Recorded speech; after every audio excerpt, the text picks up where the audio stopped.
You got a couple minutes? All right, bet. What you think we teach? No. That's what he said. Oh, yeah. And why we here? All right, let me ask you. What do you know why we here? Go ahead.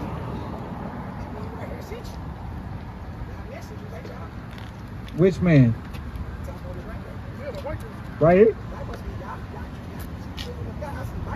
That man ain't sent me. All right, let me grab Revelation 1. Not that person, literally that person. This nigga right here. That's a false idol. There you go, right there. That's a false idol. But about what I was getting at Jesus. Exactly, right? Jesus, right? What's your purpose? What's your purpose? What are you supposed to be doing? You out here for a reason. Why are you here? I feel like my purpose of being here is to prepare for eternity. Prepare for eternity. That's my mission is on earth. Like at the end of the day, you're going to learn this shit that you learn here. But at the end of the day, you learn for one thing. That's the eternal life. Okay, how do you prepare for that? Like you gotta believe in God and spread His word. Spread His word. Okay. There go Margaret. So, all right. My bad. I'm asking a lot of questions. I'm just trying to see where you at, cause you know, a lot of people ain't known that. What's your name first off, King? Montello. My name is. Okay, that's all good. My name is Aharon, right? Aharon. So, prepare for eternity. Somebody grab me Ecclesiastes 12 and 13.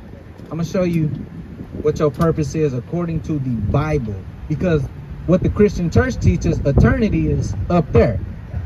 They teach us it's somewhere in the sky. They teach us, you gotta die to get to eternity.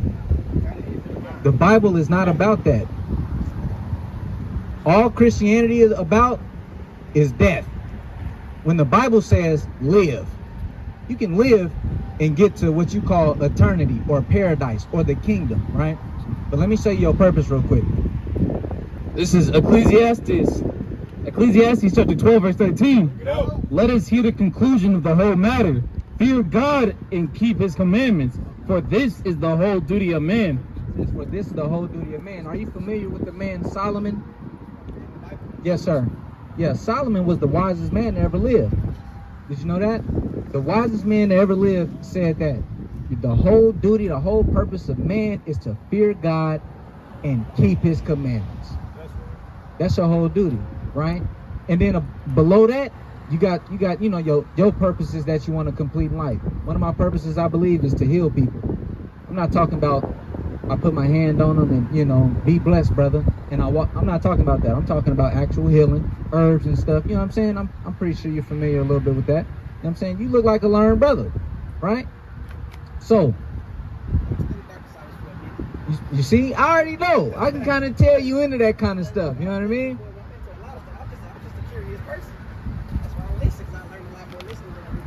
Exactly.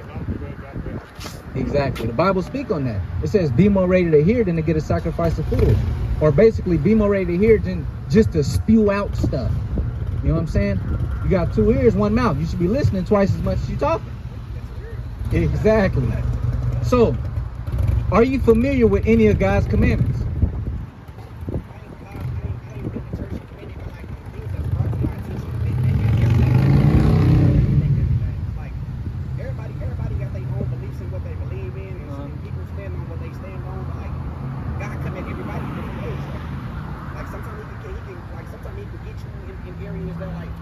Like sometimes if I can't get you with this church, I'm gonna have to make something happen in your life that's gonna bring you to me. You don't necessarily have to be nothing that's gonna physically hurt you. Yeah. It can be just a situation that happens where you feel like you need somebody that can help you in this moment. Ain't nobody around you in this world is helping you. There's only one person that can help you, and that's the Creator. Right. You just gotta pray there. And like some people feel like just because they pray to God and don't see a physical change, then they mean that there ain't no such thing as a blessing. Mm-hmm. Sometimes your blessing don't actually count in your life that you live. It can count in your next life with your kids. I feel you. I can accept that, right? So let's deal with this, right? Where do we find the Creator at? Some people say nature, some people say over there on the walls in Egypt. Where do you find them? Is it in prayer? Okay. Read the Bible. Read the Bible and pray. That's what I was looking for right there. Read the Bible. We find God's words and his instructions in the Bible. All the do's, all the don'ts, right? We can't go off our feelings. We can't go off our emotions. Their instructions. Their instructions, right? You heard that before. Alter instructions. Yeah, basic instructions before leaving Earth, right? That's an acronym for the Bible, right? So, I want to grab some commandments for you real quick. Let me see, which one can I start with? Go ahead. Go ahead. All right, this is 2nd Ezra, chapter 16 and verse 66. Bring it out. It says, what will you do, or how will you hide your sins before God and his angels? Behold, God himself is the judge. Fear him, leave off from your sins, and forget your iniquities. Right, so the Most High God is basically how you gonna be able to show the Most High God when you see him what you did? Like what's more important? What are you gonna be able to show the Most High God? Like what are your works? See, like me personally, I think kind of different from a lot of people when it comes to religion. Now I do believe in God. I do believe in Jesus Christ. But like I don't believe everything I hear. Do you believe in the Most High God? You believe in Jesus Christ? If I believe in Jesus Christ, I have to believe in the Most High. Okay. Because you have to go through him to get to him. Okay. Just want to make sure. Messiah. He isn't God. He is a God. He isn't the God. He himself said that. He said, what good things shall I may do for it? The good servant was asking, what good things shall I do to man have eternal life? He says, can we get that? Yeah, what is that? Matthew 19 and 15. Let me get this real quick. This is Matthew 19 and 16. It says, and behold, one came and said unto him, good master, what good thing shall I do that I may have eternal life? And he said unto him, this is Christ, why callest thou me good? There is none good but one, that is God. But if thou wilt enter into eternal life, keep the commandments. Keep the commandments. So he said, I'm not good. There's only one good. That's God. Right? So a lot of people get that mixed up that Jesus is God. Jesus is God. That's how you know somebody just listening and not studying. Once you like that's the only book that exists in this world that you can read over and over and over and over and get a different understanding every time. No matter how many times you read it, you're gonna understand something different that you didn't understand the first time. Right. Because it's like it's knowledge, it's education. So what are you going to be able to show the Most High God when we see him? What are you going to be able to show him? You believe there is a God. So what are you going to be able to show him? That's my question to you.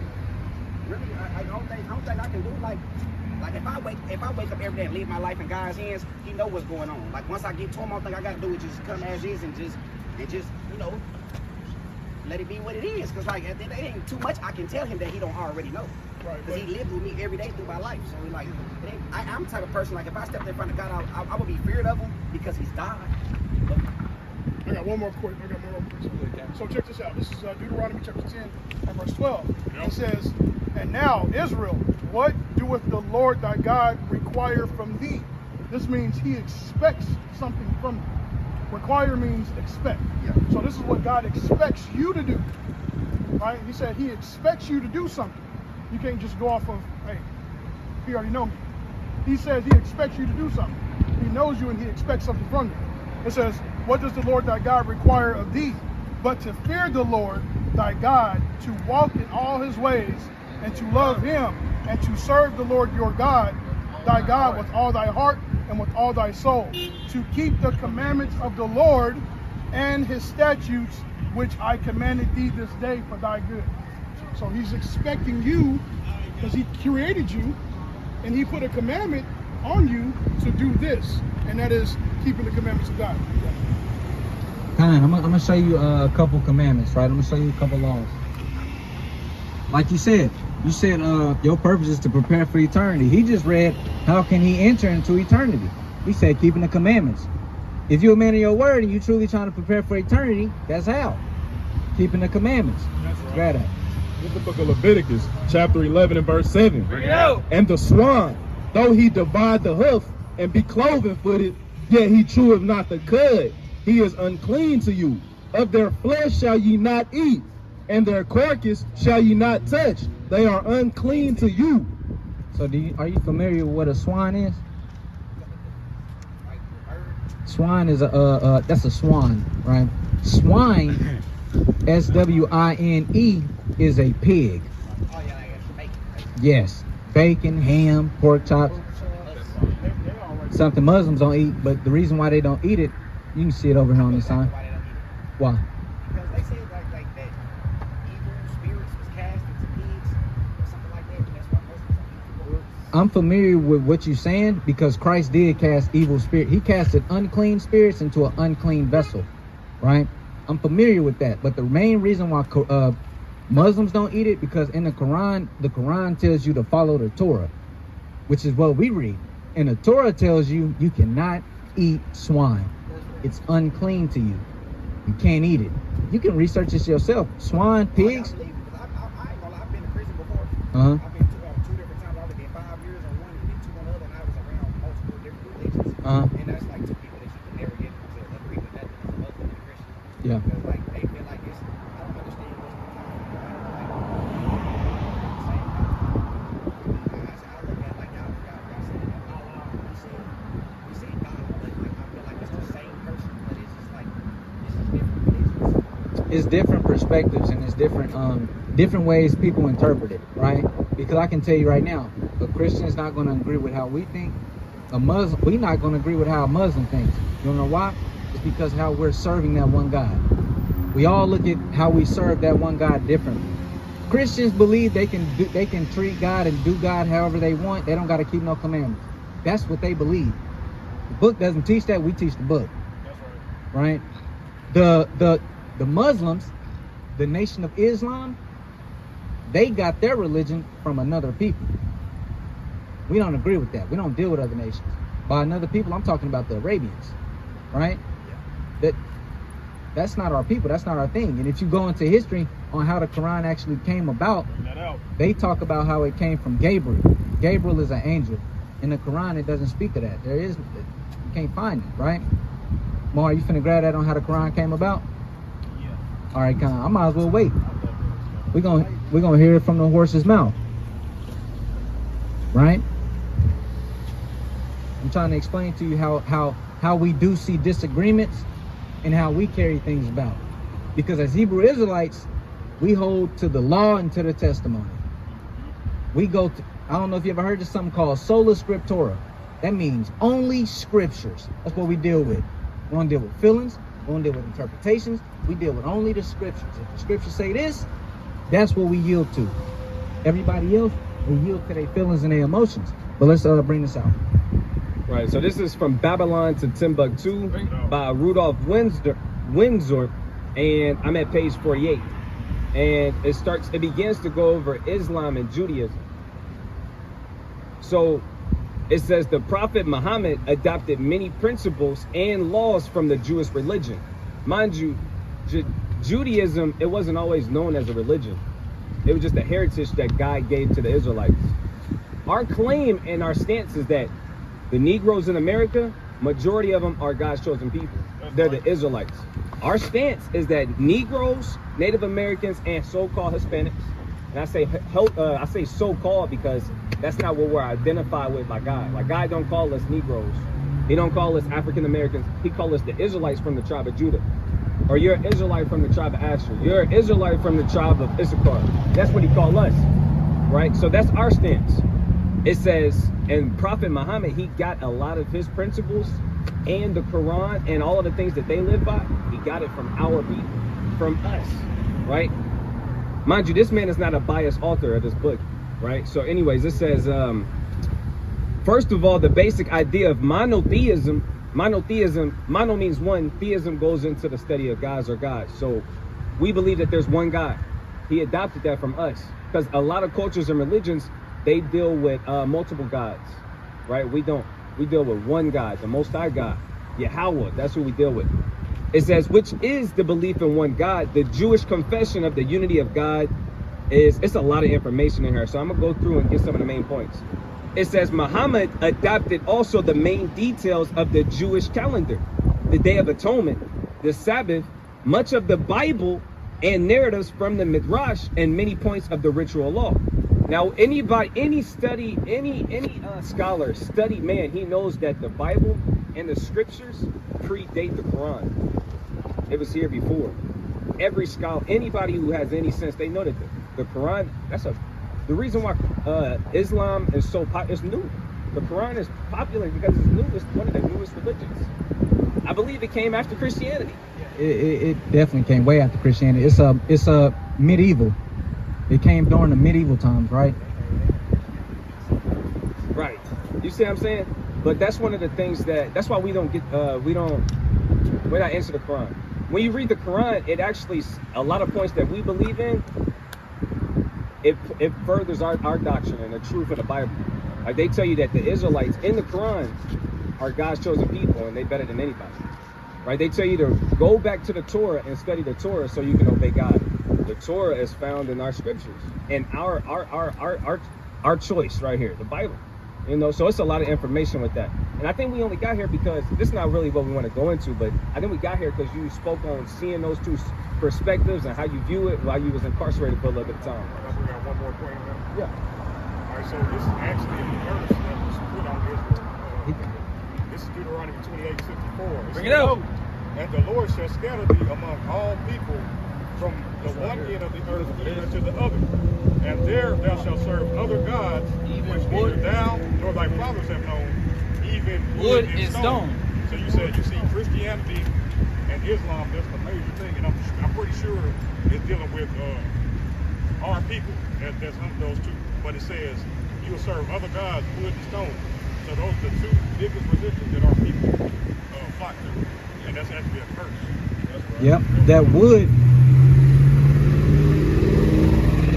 That wood, this is before I came into the knowledge of the truth. That wood is that cross. That cross represents that idol. Like you pointed out, this idol right here. That's what that represents. That stone is that Mecca stone, which they pray to. That's an idol. The Bible said that. That's like I understand why they say it's an idol because like I never understood why they say that wooden cross was an idol until I run across a Jehovah's Witness. Mm-hmm. And they big on not worshiping crosses and stuff like that because they said that's a representation of how Jesus was crucified. Why have this in your church? Exactly. As worshiping this cross, and that's something the person who was sent here on earth that healed everybody that did all righteous. It was taken out on that same thing that you're worshiping. So Exactly. I understand why Jehovah's Witnesses look at stuff in a different way than Christians, Muslims, and stuff like that. But really, Jehovah's Witnesses got the same mission as Christians, but like they just don't worship a lot of stuff that they see Christians worship. Yeah. Crosses and stuff like that. People wearing crosses with Jesus on it. Yeah. Like, wearing rosary necklaces and stuff like that as a fashion statement. Yeah. Not knowing what that stuff means. Yeah. Like a rosary is not a necklace. It's a bead. It's a praying that goes around your ears when you're Catholic. Exactly. So like I'm like. It's like when you don't have the knowledge and education on this stuff like these stuff you don't understand. But the more and more you study, it's very interesting. Exactly. They turn a lot of things into idolatry.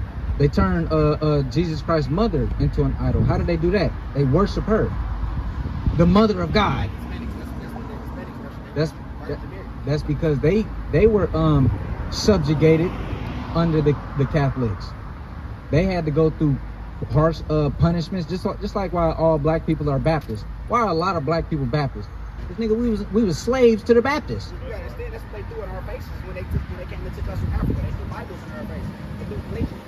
But like not knowing that like they didn't know we was gonna get determined like as far as black people and all, just for the fact that like we was already the chosen people from the beginning. Like, That's right. Just in Uganda, they just found $12.8 trillion worth of gold. That's not nothing somebody can put there. Yeah. It was already there a long time ago through slavery and all that because there's $12.8 trillion worth of gold. Yeah. Which makes Africa the wealthiest country in the world right now. Yeah. No one's wealthier than them. Like just that 800 trillion, just that 0.8 by itself. He said just that 0.8. Every other continent, country, whatever, just that 0.8. And Yeah. it's still 12 left. But it's gonna be some stuff behind that later on down the line. But like, you can understand, God. That's like you say. When you read that, y'all teach scriptures. Like I'm saying, at the same time, I don't know exactly what verse and all this come from, but there's certain things that I pay attention to when I was in church. Like, I don't know exactly what verse it is. I may be seeing it, but like, I'm saying like I was taught that you don't question God's word for anything that He's put in the Bible because you got people that's competitive people. As soon as you read something about God, well, how do you know? It's not a debate. It's not a trying to prove me wrong thing. I'm teaching you something that God created. It's up to you if you want to believe it and follow it or not. Now, the only thing I can do is do what God sent me here to do, and that's spread God's word and believe that Jesus day, that's my ticket into heaven. If this is what I have to do is spread His word and believe in God and follow His footsteps, that's what I'm have to do to get to heaven now. Like, who says you have to be perfect? God already told you in the Bible you're not going to be perfect. Hold on. Don't speak too quick, Stop brother. sign. The reason why I say that is He said Jesus Christ is the only perfect person who ever walked the earth. Stop sign. brother. Hold on, brother. You moving quick. Stop sign. I'm gonna show you. This is why we Red don't light. deal with the church. This is why we don't deal with the church, bro. This is why we don't agree with Christianity. They do a good job of teaching Christianity, but they do a bad The job. facts there, where they But as far they do a bad job of teaching what the scriptures say. Because there was many perfect people throughout the scripture. But as far as perfect, like never messing up, Jesus is that one guy. And another But thing, a lot of people were called as far as perfect. the word that's in the Bible, when I read certain scriptures, my everyday life, like first, education in school and all that, life by itself, you just living will teach you a lot of stuff that you never gonna learn. Right, the Bible talking about teach you the basics. How to it's only opening up certain things in your mind, how to put two and two together, basically. Right. It's basics, like 1 + 1 2, and how to take the square root of a problem, what words and how you put nouns, pronouns, and stuff like that. That's what school teach you. But there's certain things in school that they don't have the time to teach you. As far as religion, that's something they're not going to speak about in school. They will teach you your mathematics, your spelling, science. Oh yeah, no, they took that out. Yeah, they gonna take that out because they feel like this is American thing. This is American thing. They took the Bible out because it upholds a certain level of morality that they don't agree with. That's why they took it out. But let me grab this for you just so you can be educated on this matter. Grab it. This the book. This the book of Deuteronomy, chapter 18, verse 13. Thou shalt be perfect with the Lord thy God. That's what God said. Thou shalt be perfect. That's a commandment. Like other commandments, thou shalt not commit adultery. Thou shalt honor the Sabbath. That's a thou shalt. I mean, this is a no-go. Yeah. There's no debate about It's it. not a You debate. go do this. It's a no-go. You gonna be perfect, or else. You know what I'm saying? That's really how God rock it. So I brought that out just so you know you be educated on I that. understand where he said be perfect towards be perfect. He's saying towards him. He ain't saying be perfect towards all your fellow people around you. Because I'm asking, like I'm not making that a statement like far as Okay. that's facts. Okay. But I'm making a statement to be correct, basically. Okay, I got you. When you go into the Hebrew word perfect, it means the word says tam, T-A-M, I believe, but you pronounce it like tam, I believe, right? The word literally means for perfect, according to the Hebrews, according to their understanding, is whole. Somebody grab me Revelations 14:12. Let's see how you be whole according to the Bible, right? Mind you, God deals with balance. He says a false balance is an abomination, right?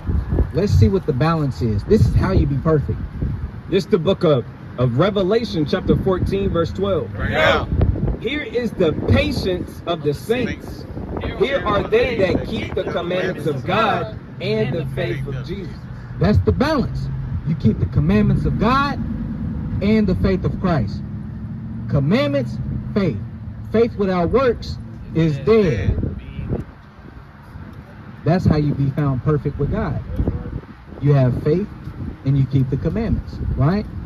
That's what it is. So when we figure out being perfect, first off, when you go into the 10 commandments, I believe the first 4 are for God.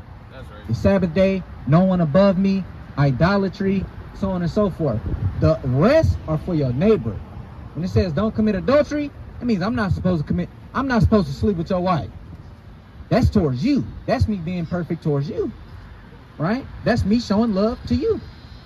Another one, don't covet your neighbor's items. That's me being perfect towards you. That's the balance. You got commandments for God, you got commandments for your neighbor. And we're supposed to abide by both of those. That's being perfect, right? Where was I going? Oh yeah, we was getting commandments, and then we started going into the Muslim and stuff like that. But the first commandment I showed you was pork. You can't eat pork, right? You brought out something I wanted to touch on. You said if I'm supposed to be spreading the word of God. You believe you're supposed to be spreading the word of God, right? Let me ask, are you? Like, I don't get up and do it every day. When I sit amongst a house full of people, I ain't gonna lie. Like, sometimes I be smoking on their trips, and people get to hidden subjects, and then I'm like, did you know this? Did you know this? Did you know this? And people like, I didn't know that. But then I get to explain what it means, and stuff like that. But like, I don't touch all subjects with people. Yeah. The full facts. I'm not going to teach you something I agree. that's not right. If I don't know, sometimes I just sit and listen to what everybody got to say. If I know something that's familiar with what you're saying, and you're saying it or you saying it in the wrong way, because I don't believe the camera if you're trying to spare God's word, I don't believe that you can do it the wrong way. You can do it the wrong way if you're not speaking facts.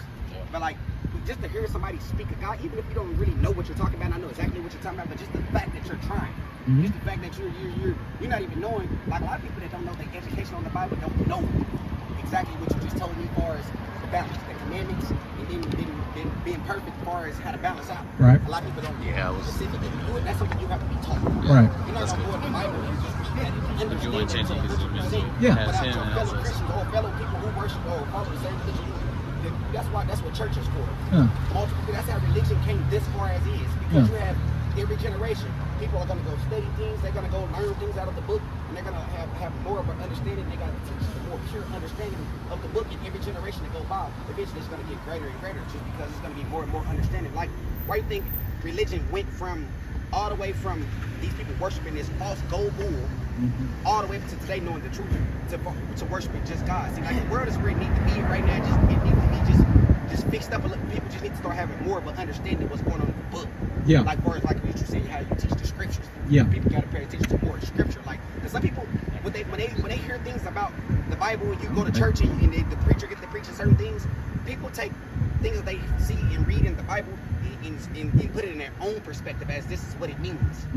When they have definition books for everything in the Bible, they tell you exactly what that means, so you won't think that it means this and be misled the wrong way. Right. It's like for instance, like I have an uncle named Jay. He's always talking about the energies and stuff like this. Like, but I'm like, bro, like I tell him stuff like this all the time. But like, this is something that might not be a fact. This is the things I be wondering. Like, if this is what God's mission is. The Bible probably already tell you this, but I haven't even 50% understood the whole Bible yet. See, I'm not a type of person that's gonna sit right there and give myself a title that I haven't earned. I don't know everything. I don't know nowhere near what I need to know at the Bible. I know a little bit, but once you start figuring out a little bit the facts, they start making you curious, making you start searching for it. Hey, Salaki, since you said you don't know everything, these brothers studied a lot, right? So let's hear what they got to say about the Bible, right? Because this is the precept. This is Ecclesiastes, chapter 5 and verse 1. Get out. It says, "Keep thy foot when thou goest to the house of God, and be more ready to hear." Be more ready to hear. That's the point I want to pull out, than to give the sacrifice of fools. So we just want to hear what they got to say when it comes to the Bible, right? I know he's having a dialogue, but he really wants you to. He's really wanting you to see something, and I don't want you to miss it. So, what you got to say? So that's the reason why I asked. I said, do you teach the word of God, right? And you said, you kind of gave an answer, yes, not every day, not all the time, right? Completely understandable, right? I'd be a liar if I told you I wake up every morning and just go out and be like, hey, brother, you know, God, I don't do that, right? But when we do teach the word of God, we can't find ourselves to be hypocrites. This is what I wanted to bring out, right? Because if Christ came teaching the word of God, but he found himself in sin, who's going to believe him? Nobody, right? Let's read this, Romans 2 and 1. The book of Romans chapter 2, verse 1. Bring it out. Therefore thou art inexcusable, O man, whosoever thou art that judgest, for wherein thou judgest another, thou condemnest thyself. For thou that judgest doest the same things. So we can't find ourselves going out saying follow God, and we ourselves don't follow God. Not saying that you don't. I don't know you like that. I can kind of tell because I know the law, but I'm not just gonna place judgment on you like that, right? So my thing is, understand the basics of the Bible, follow what God commanded of you before you teach God's word, because you're gonna save yourself. You're gonna be found in a lot worse judgment with God if you go out and teach. If I go tell you you can't eat pork and I'm eating pork, God is gonna fire me up there. I'm out here eating ribs. Hey brother, you can't be eating these ribs, bro. You know this, bro. This is unlawful. And I'm kind of sucking the meat off the bones. Yeah. Don't be like me, big bro. This meat ain't good. I grew up, how probably everybody grew up over here. It was so many elder men that say, bro, you don't be like me. Look, don't be like me, be better than me. Like, bro, you're supposed to be set. Don't just tell me the standard, set the standard, walk in that. You know, Leading by example. Exactly. Because how, if you dealing with a problem, right? I'm gonna use this. I'm gonna use what is that? A black? What is that? What you holding in your hand? Black and mild. Okay, I'm gonna use that as an example. If I smoke black and milds, and I'm telling you to put down black and milds, 32, huh? but I can't stop messing with black and milds, how am I gonna give you the guidance on how to stop smoking it? I can't. I'm still doing it. Still doing it. And I'll be like this, bro, you can't be smoking that. And you be like, bro, all right, show me how can I stop? I don't know, bro, but you gotta put that down. I can't do that. That means I'm a hypocrite. And Did this make you a hypocrite? go ahead. Like, I was in different churches my whole life. Right. And what made me stop going to church, like, the dude who used to come to, like, his name is Chaz. He had a church director for First Baptist Church downtown across from Uh-huh. Like, when I was in church, I used to love going to church, not just because they used to let us have fun. They used to make us remember Bible verses and stuff. Like, my first time ever going out of this state right here was with my church. And, like, we had to remember stuff. He came up with something called the Romans Road, and we had to remember the whole Romans Road in order to go to Memphis, Tennessee, and go to the Martin Luther King Museum, go to the great museum. Okay, So we had to remember that. real quick, what's the Romans Road? I forgot it. I had to remember it when I was like 15, 16 years old. I'm 31 now. I just looked young. No, you straight. But like, what made me stop going to church is like, I had got in trouble when I caught a weed case in the apartment complex that I was in. I caught a weed case. I was gonna get ready to go smoke with my cousin. It was one of my cousins that died, his birthday. So I got caught. I went to jail. Then I came back to church. The church director told me I couldn't come back to church because I caught a case. Yeah. So me having a little bit of understanding of what he was already been teaching me as a Bible, I was told that half the Old Testament was wrote in prison. What by who was that, Peter or something like that? No. Huh? New Testament. Yeah, you talking about John the Baptist. He was in prison. He wrote the Revelation. you got John the Revelator. He was on the island of Patmos. He was exiled. Yeah. Yeah, so that's why I was asking, do that make you a hypocrite for teaching me God's word and then denying me to God's word? Like, you don't have the power to do that anyway, but like, you turn me down for God because I caught weed. I'm gonna give you this example, right? Because, like I said, I don't agree with the church and what they teach. I don't know fully what they were teaching you. I don't know if they was coming out the scriptures telling you weed is bad or not, right? Now, we can tell you that smoking weed is no good. We can show you that. We can tell you that. It's no good. Oh yeah, you gotta go read the book to know that. Exactly. You can eat it. It's an herb. You can enjoy it edible in moderation, because you don't want to be your mind don't want to be in drunkenness. Exactly. You don't want to be in drunkenness, right? So I don't know what he was telling you in totality, right? But what I wanted to get at, and I just had a freaking brain fart. But I'll say this: everything got a balance, right? The Most High got to deal with balance. In certain instances, even Paul himself, he casted a man out of the congregation because he was committing fornication. You had a son sleeping with his father's wife in 1 Corinthians chapter 5, and he said, "Hey, I made this judgment." People say that you can't judge. That doesn't go with the scriptures, right? We got a book called Judges. The Most High God always said rulers, judges, a Sanhedrin. He always, even when Christ was on the scene, you had people online making judgment calls all the time, right? Judgment is a necessary thing to rule any kingdom, to do any kind of ruling. But anyways, getting back to the point, Paul made a judgment call like he was at the church of Corinth, and he said, "You got to get them the hell out of there, because you finna grab it." It should be like 5 and what? Okay, I'll let you bring it up. that's exactly what I was trying to remember, right? What he just said, because if, like I said, I don't know what they was teaching you. If they weren't teaching you in totality that weed is bad and you can't do this and you can't do that, because they can just make blanket statements. Drugs is bad. Anything can be a damn drug. I'm just be honest. Anything is a drug, right? But if they ain't just coming out the scripts and they ain't telling you so on and so forth, then I don't know. I can't really just call hypocrisy. I can't make that kind of judgment. But like he said, Paul did. Come on. This is the book of 1 Corinthians, chapter 5, verse 4. Bring it out. In the name of our Lord Jesus Christ, when ye are gathered together in my spirit with the power of our Lord Jesus Christ, to deliver such an one unto Satan. Do what? To deliver such an one unto Satan for the destruction of the flesh, that the spirit may be saved in the day of the Lord Jesus. So Paul himself cast somebody to Satan. Don't bug out on me. No, You know what I'm saying? Yeah, don't bug out and be like, damn, Paul threw a nigga in hell. Nah, that's not what that's going on. Exactly. That's not what's going on. All he did was kick him from amongst the brethren. Right now, you amongst the brethren. If somebody around us is committing adultery, you gotta go. You know better. We already told you the ticket.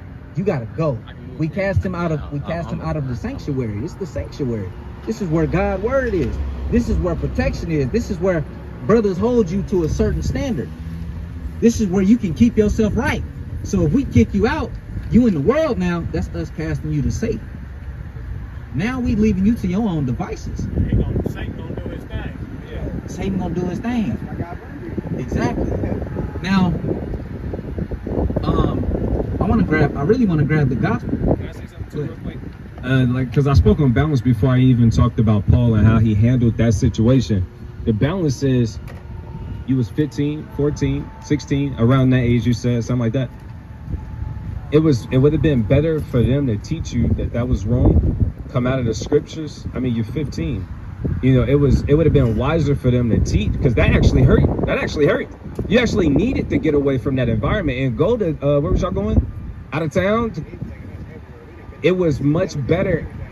It would have been, it's more harmful right now for you as a 15-year-old to not have that church and not have the words of the Most High God, be around other kids that's not, you know, into everything else that they shouldn't be into. Growing up too fast, you know, we grow up real quick.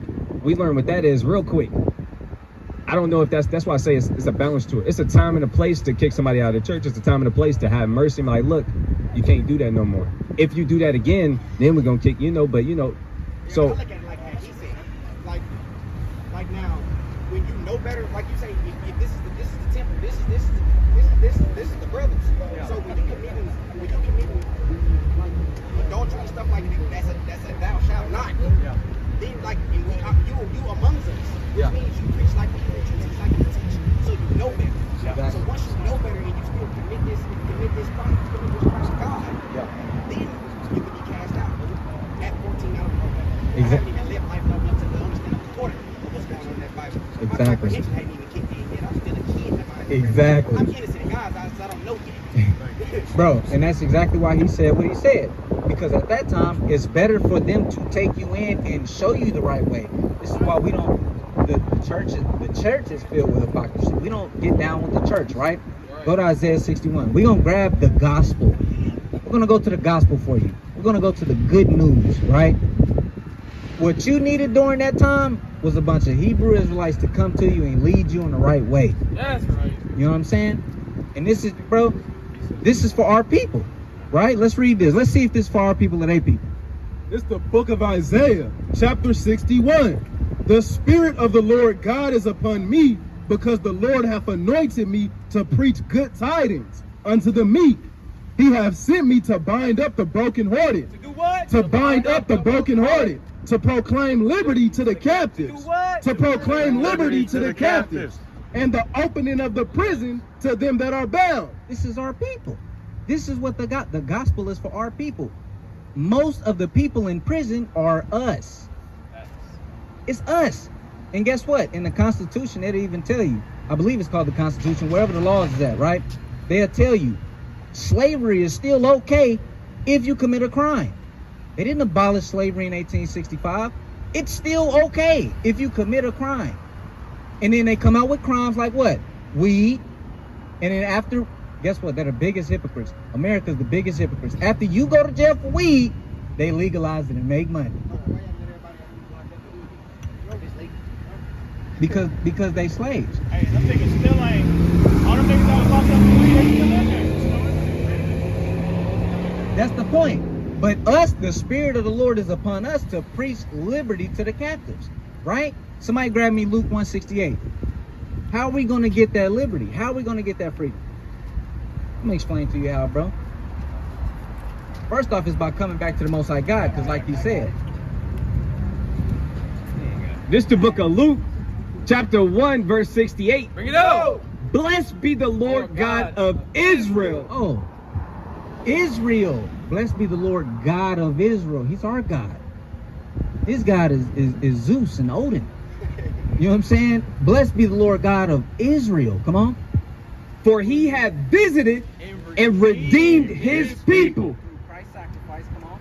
and have raised up an horn of salvation for us in the house of his servant David. Why he say he has raised up a horn of salvation for us? Not everybody. He has raised up a horn of salvation for us because we're those ones in the prisons. That's who the gospel for, the one to proclaim liberty to the captives. You know you from Africa, right? Why are you in no captive land? So now we need freedom. Come on. Now we need salvation. Now we need salvation. As he spake by the mouth of his holy prophets, which have been since the world began, that we should be saved from our enemies. Oh, wait, hold on. Why he didn't just say we should be saved from Satan? Like the church teach. Church teach we need to be saved from Satan. No, we need to be saved from our enemies. That's right. The Bible tells us that we have enemies. They're not friendly towards us. Deuteronomy 28:68. We have enemies. You don't know who our enemies are? All the other nations. If you're not black, Hispanic, or Native American, and of course you got, we're scattered abroad, right? But over here in this land, we ain't worried about black, Hispanic, and natives. Those are our people in this land, right? Everybody else, Asian, white, European, Irish, whatever. Them not our people. Those are our enemies. You're not finna sit here and tell me the people that used to cut babies out of my foremother's stomach and feed them to alligators is my friends. You can't sell me that. I ain't buying it. I'm not buying it. You know what I'm saying? I was born in the morning, but not this morning, my nigga. I'm not buying it. You know what I mean? Let's keep reading.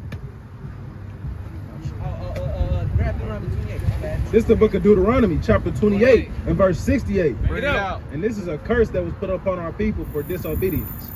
It say, and the Lord shall bring thee into Egypt again with ships. With what? With ships. With who? With ships. Okay, real quick. He said he shall bring us into Egypt again. Now we got to understand something. Israel's first captivity was in Egypt. Africans and our people are not the same. I'm gonna let you know that now. If you go to somebody from Africa and they look like you and you ask them who are you, they will let you know. I'm Ethiopian. I'm such and such. I'm Zimbabwe. I'm from this tribe. Let me ask you your tribe. What tribe you from? You don't know. Nigga, I'm from Africa. That's all we got. I'm from Africa. He chose the whole continent. Over there in Africa, they not rocking like that. They don't mess with us either. The Bible tells us that. Real quick, before you get that, I got some in Amos. He told me just like this. The reason why we don't mess with black people in America because they're not here. Yeah. Just like that. They don't mess with us. This is Amos 1:9. It says, "Thus saith the Lord, for 3 transgressions of Tyrus." Tyrus describes a African tribe in Africa, right? Easy way to put it. It says, "And for 4 I will not turn away the punishment thereof, because they delivered up the whole captivity to Edom." Who's Edom? Edom biblically is the white man. He said they delivered up the whole captivity to Edom. What is that going into? Africans sold us to them. This is why you always hear that term, Africans sold Africans. No, nigga, we wouldn't. They not our people. This is a prophecy. They sold us to the white man. White man can't catch us. We athletic as hell. Naturally going like that. We blessed. They're not. So the Lord says, for 4 I will not turn away the punishment thereof, because they delivered up the whole captivity to Edom and remembered not the brotherly covenant. We had a brotherly covenant set up. They didn't remember that, so that's broken. They are enemy. They sold us to them, right? Now, I said all this because I was getting to Egypt. Whenever you get, I got a precept in there. Okay, come. I gotta throw some. Yeah, bring up. Go ahead. All right, so check it out. This is knowledge right there. This is from Babylon and Timbuktu, page 84, the second paragraph.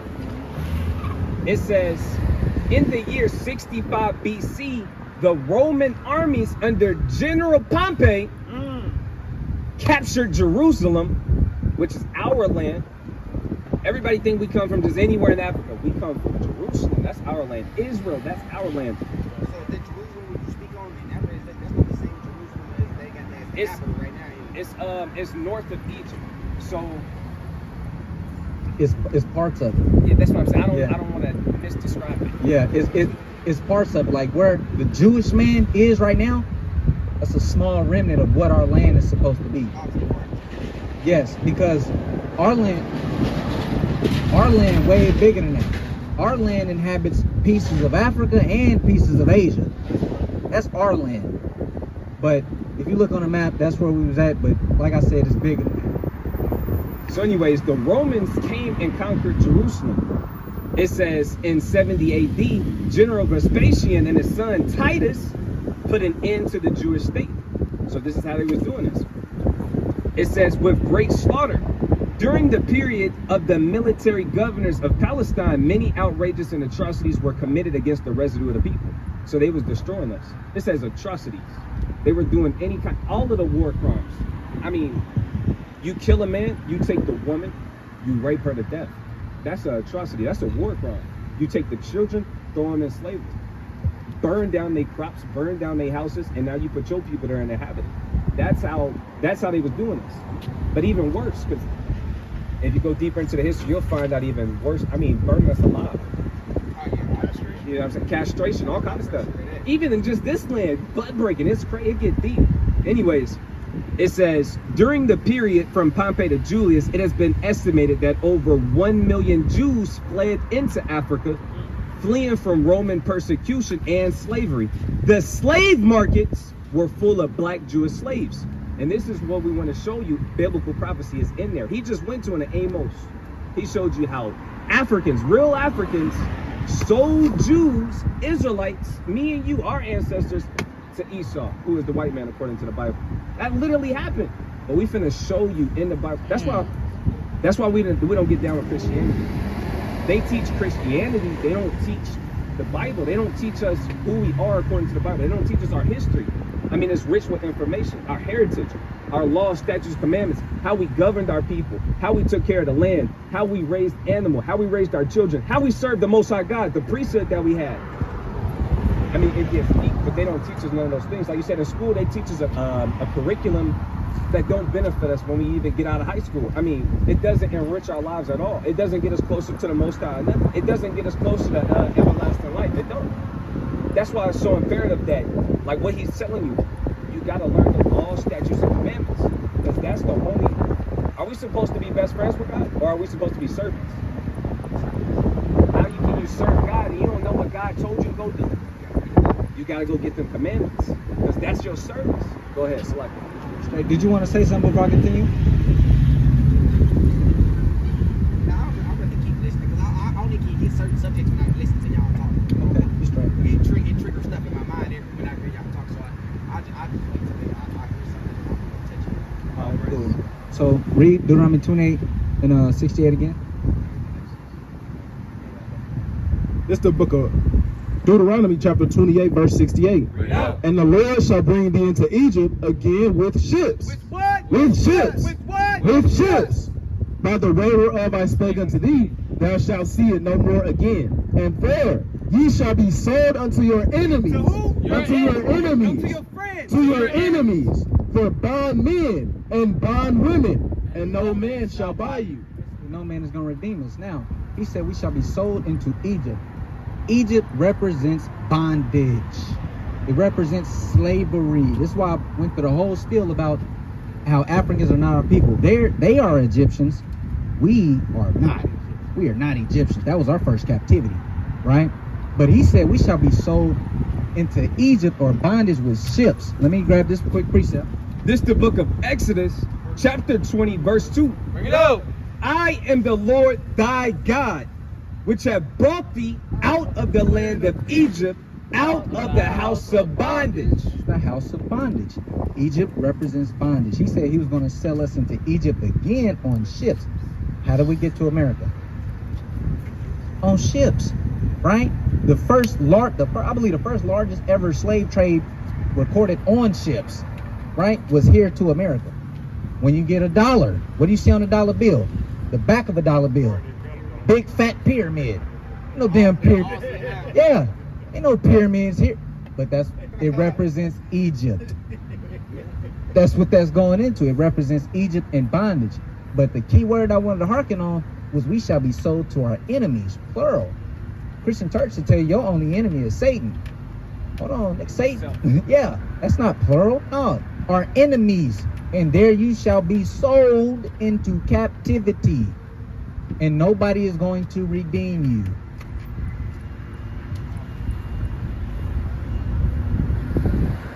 Why is that here, bro? Why would It has nothing to do with us here. supposedly Yeah, it doesn't, but it No, does? but like what they want everybody in America to think is it's a symbol of Illuminati. Yeah, But it's deeper than it's deeper than that. that. Way deeper. Nigga, this the land of bondage. You know how many years of blood they put in these streets to get it to where it is today? You think that it's just that simple? Yeah. They just Illuminati. That's it. Bro. It's just Illuminati. I got appreciate They it. always keep you distracted on things that don't matter, so you won't learn what's real. Yeah. That's they go right there. They miss you. Exactly. That's why they give all these black people all these record labels and let you make all these millions of dollars now. And just 100 years ago, you wouldn't even allowed to go eat and drink in the same restaurant as them. right. But now all of a sudden I can get on TV and make millions of dollars, and there's no Hey, problem. actually, that still happens. What's it called? Where you can't, it's sundown town? Yeah, sundown town. So that's in Oklahoma too. Yeah. Hey, but this, the last thing they forced slavery out of. all right, this is Baruch chapter 3 and verse 8. Bring it out. That says, behold, we are yet this day in our captivity, where thou hast scattered us for a reproach and a curse, and to be subject to payment. To be what? To be subject to payment, according to all the iniquities of our fathers, which departed from the Lord our God. So we are yet this day still in our captivity, and the land still of our captivity. Right? So that's just what he's going into. I just wanted to let me back on for that. I think you had something. Con. Can I touch on that real quick? Yep.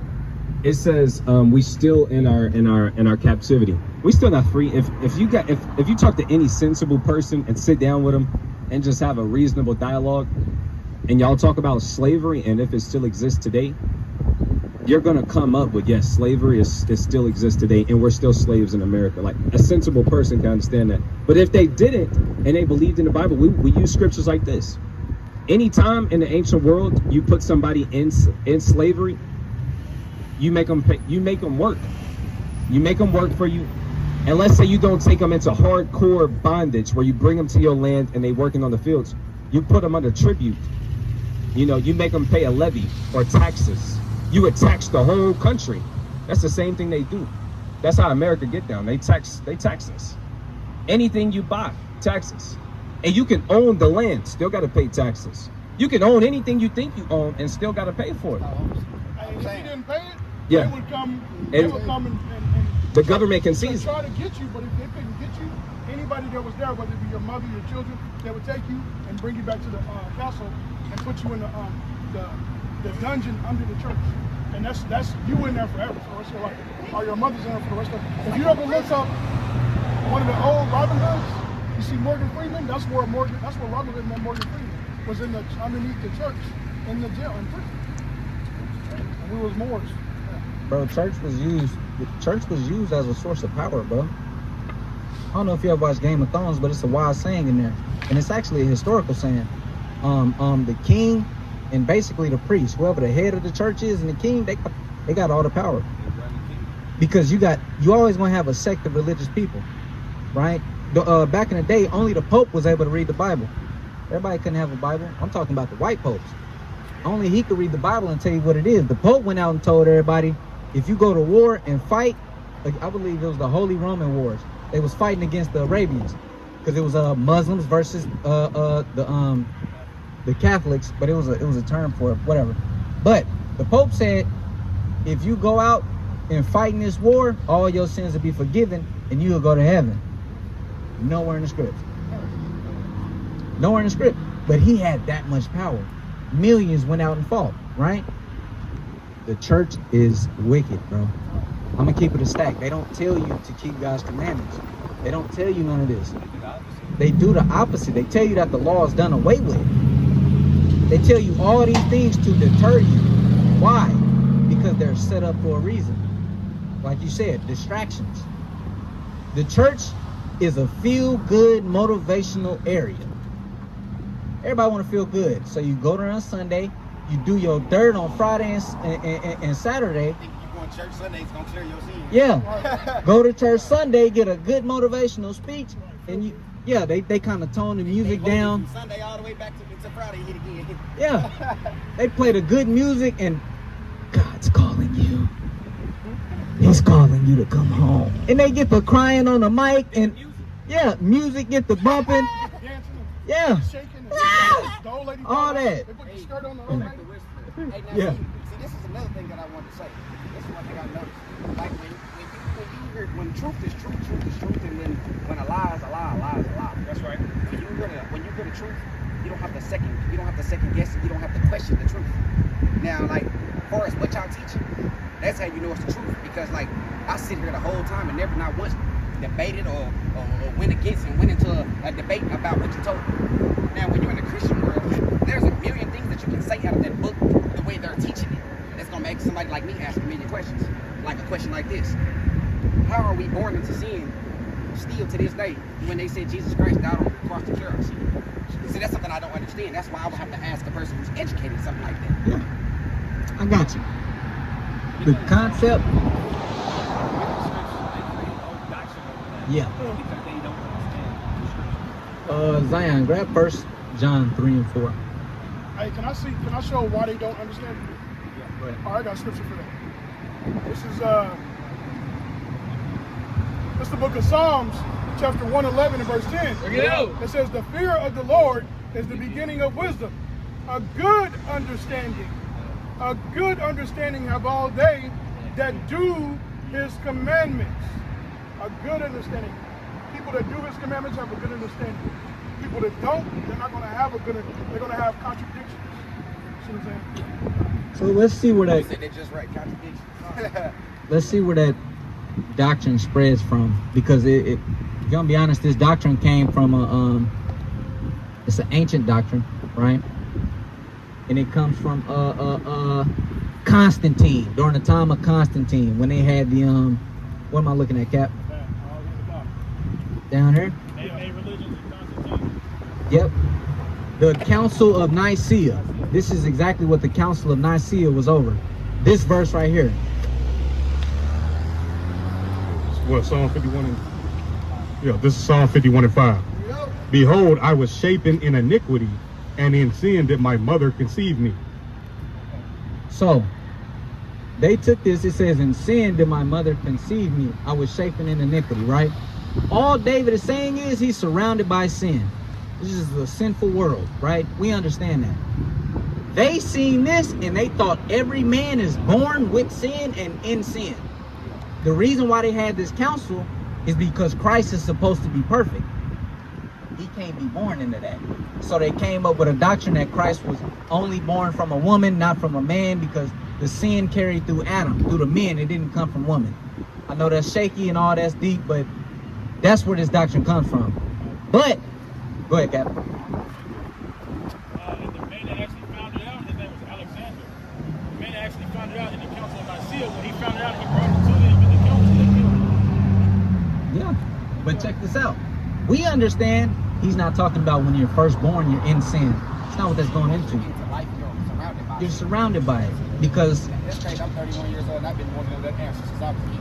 you straight. Cause look, I'm gonna show you this. Grab me that 1 John 3:4. We gotta understand what sin is.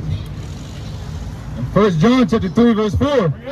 Whosoever committeth sin transgresseth also the law, for sin is the transgression of the law. There's no law in the Torah that says when you're born you're in sin.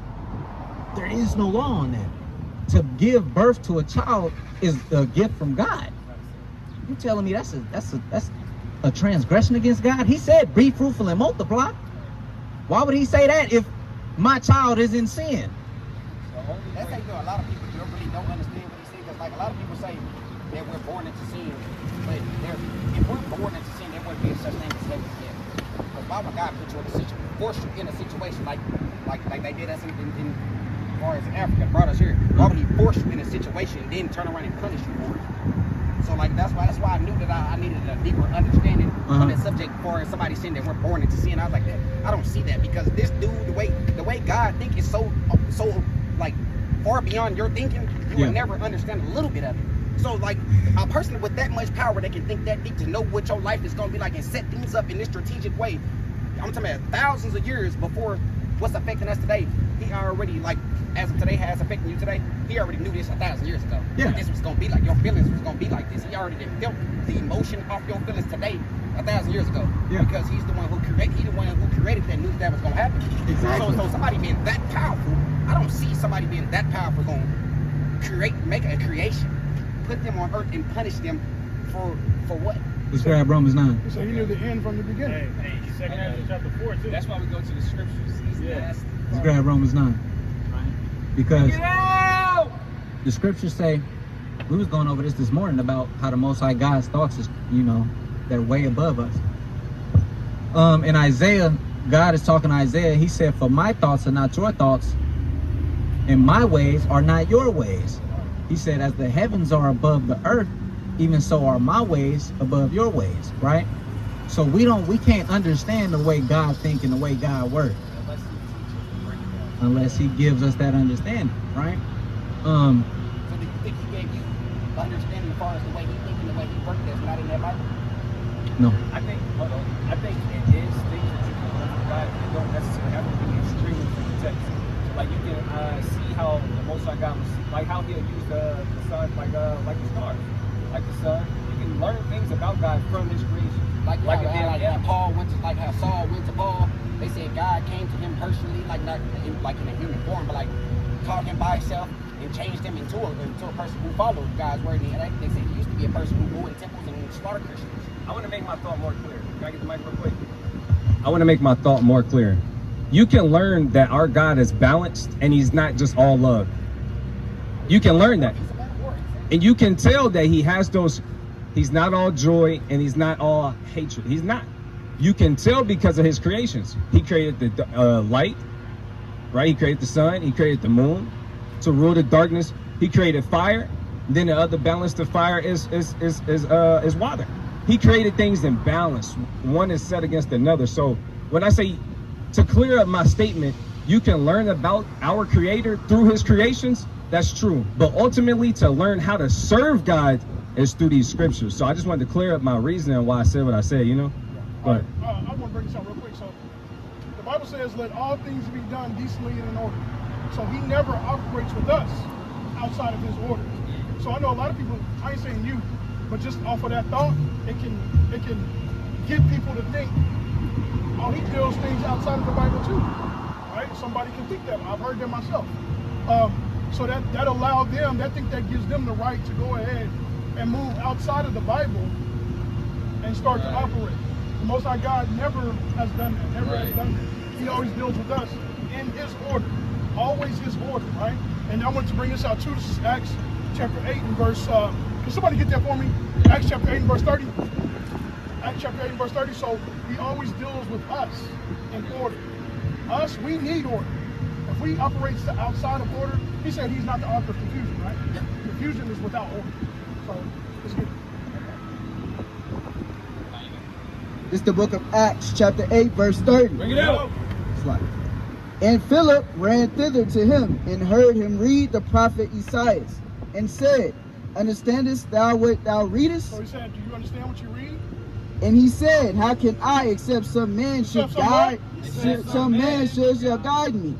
And he desired Philip that he would come up and sit with him. So he said, except he couldn't understand unless some man that was ordained to give the understanding. So the Most High God gave men, ordained men with certain abilities, understanding, wisdom of His laws to get us in order, to get us in the right standings of God, righteousness. And what is righteousness? It always goes back to His law. Everything the prophets of old, all the way up to Christ, all the way to John, they always operate in the order of the law. They never operated outside of the order of the law. Go ahead. Getting back to your main question, talking about God creating something and then punishing him because he created him, type deal, right? Go to Romans 9. Start at verse 7. This is Romans chapter 9, verse 7. Neither because they are all the seed of Abraham are they all children, but in Isaac shall thy seed be called. Let me give you some background history.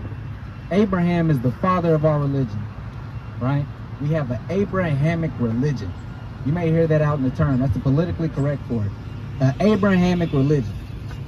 You got Abraham, his son Isaac, and then his son Jacob. Abraham had a lot of kids. Paul is letting you know, just because they are the son of Abraham, that doesn't mean that they're called. That doesn't mean that they're the chosen. It doesn't mean that they're God's people. But in Isaac shall thy seed be called. Isaac had two children, Jacob, Esau. Jacob and Esau. Remember that. Jacob represents Israel. His name was changed to Israel. Jacob is Israel, or Israelites. Esau represents Edom, which is the so-called white man, right? This ain't our first encounter with the white man. Over here in this Western world, this ain't our first encounter with them niggas. We've been battling and dealing with them niggas for decades, centuries, since we was born, right? Now let's continue. Verse 7, neither because they are all seed of Abraham are they all children, but in Isaac shall thy seed be called. That is, they which are the children of the flesh, these are not the children of God, but the children of the promise are accounted for the seed. For this is the word of promise, at this time will I come, and Sarah shall have a son. And not only this, but when Rebekah also had conceived by one, even by our father Isaac, for the children being not yet born. Hold on. Rebekah is Isaac's rib. She's about to conceive. She's about to bear children. And read it slower too. When he says the children, for the children being not yet born, right? Come on. This is Romans 9:11. For the children being not yet born, neither having done any good or evil. The children haven't done any good or evil. That the purpose of God according to election might stand. But the purpose of God according to election has to stand.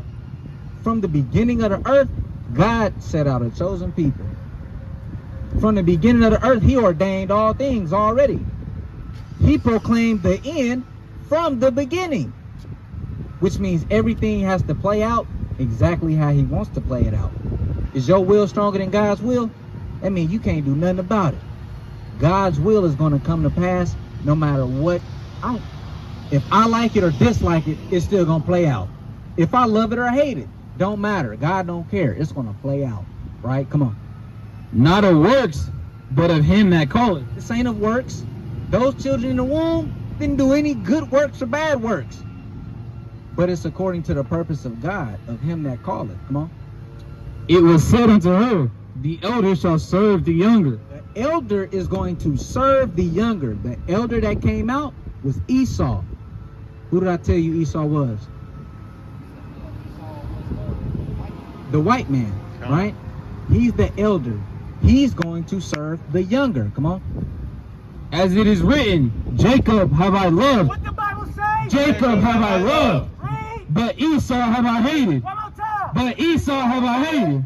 The church. Israel, basically. Jacob, that's the Israel we're talking about. Yep. Jacob have I loved, but Esau have I hated. This is the New Testament. Why my church didn't tell me that?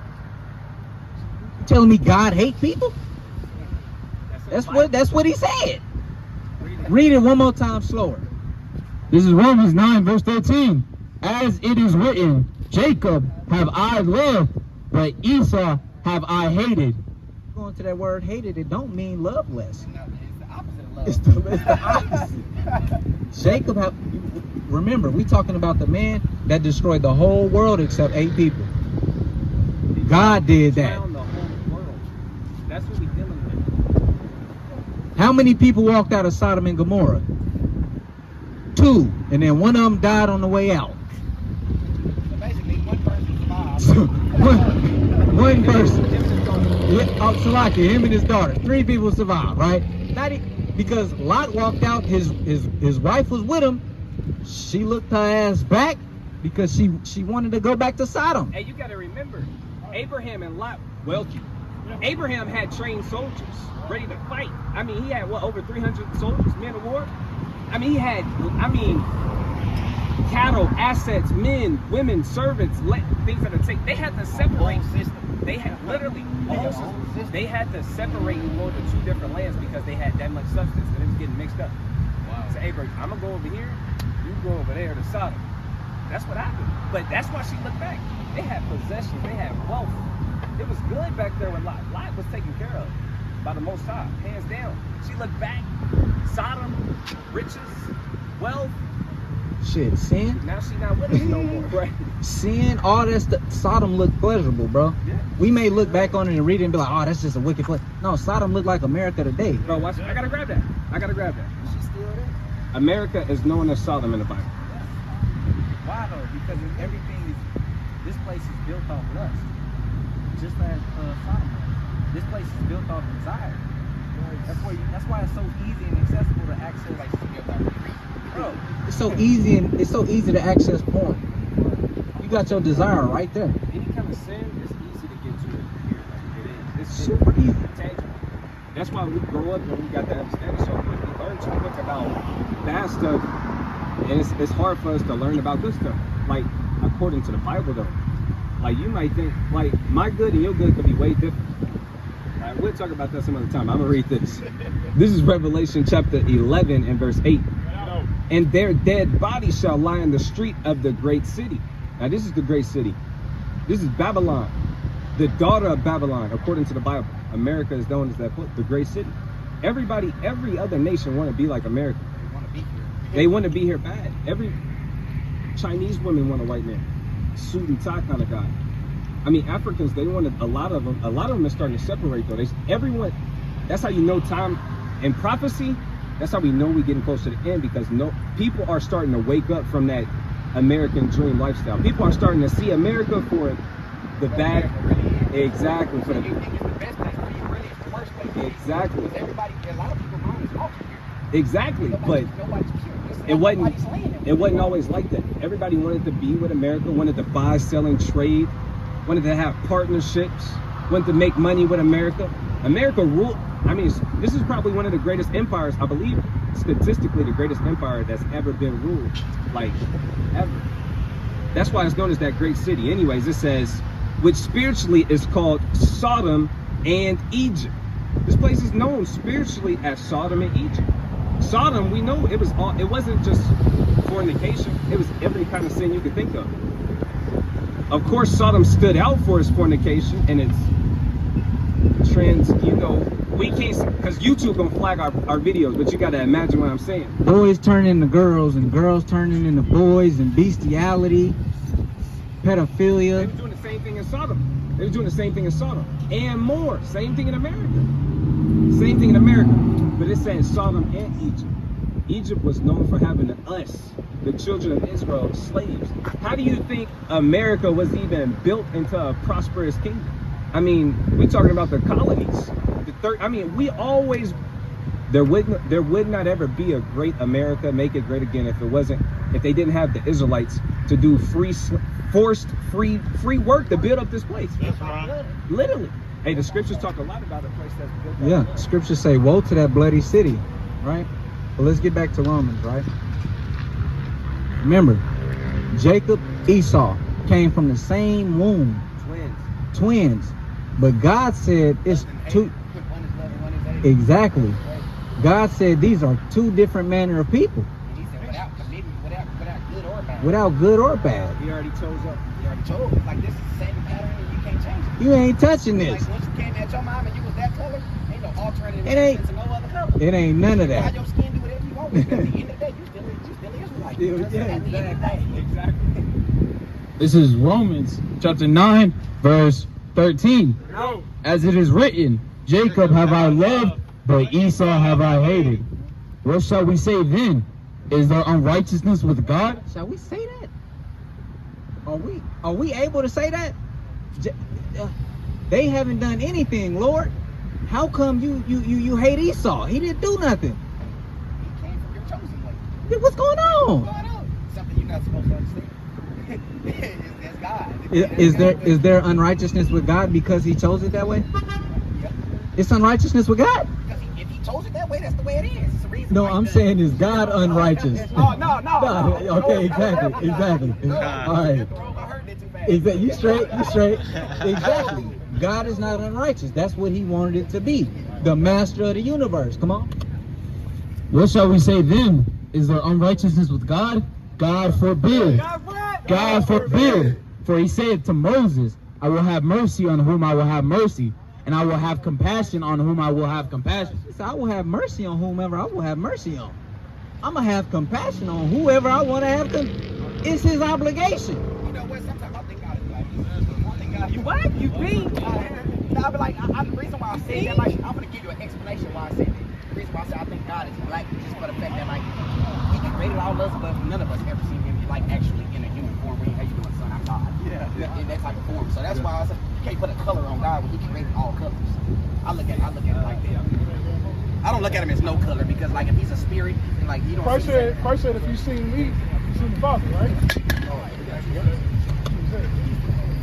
Hey, you see the Father every day. We're looking at all of us. He created us. I mean, ain't saying like literally. Okay, so We're going to get it. the scriptures. We're going to grab some precepts. Well, yeah. Okay.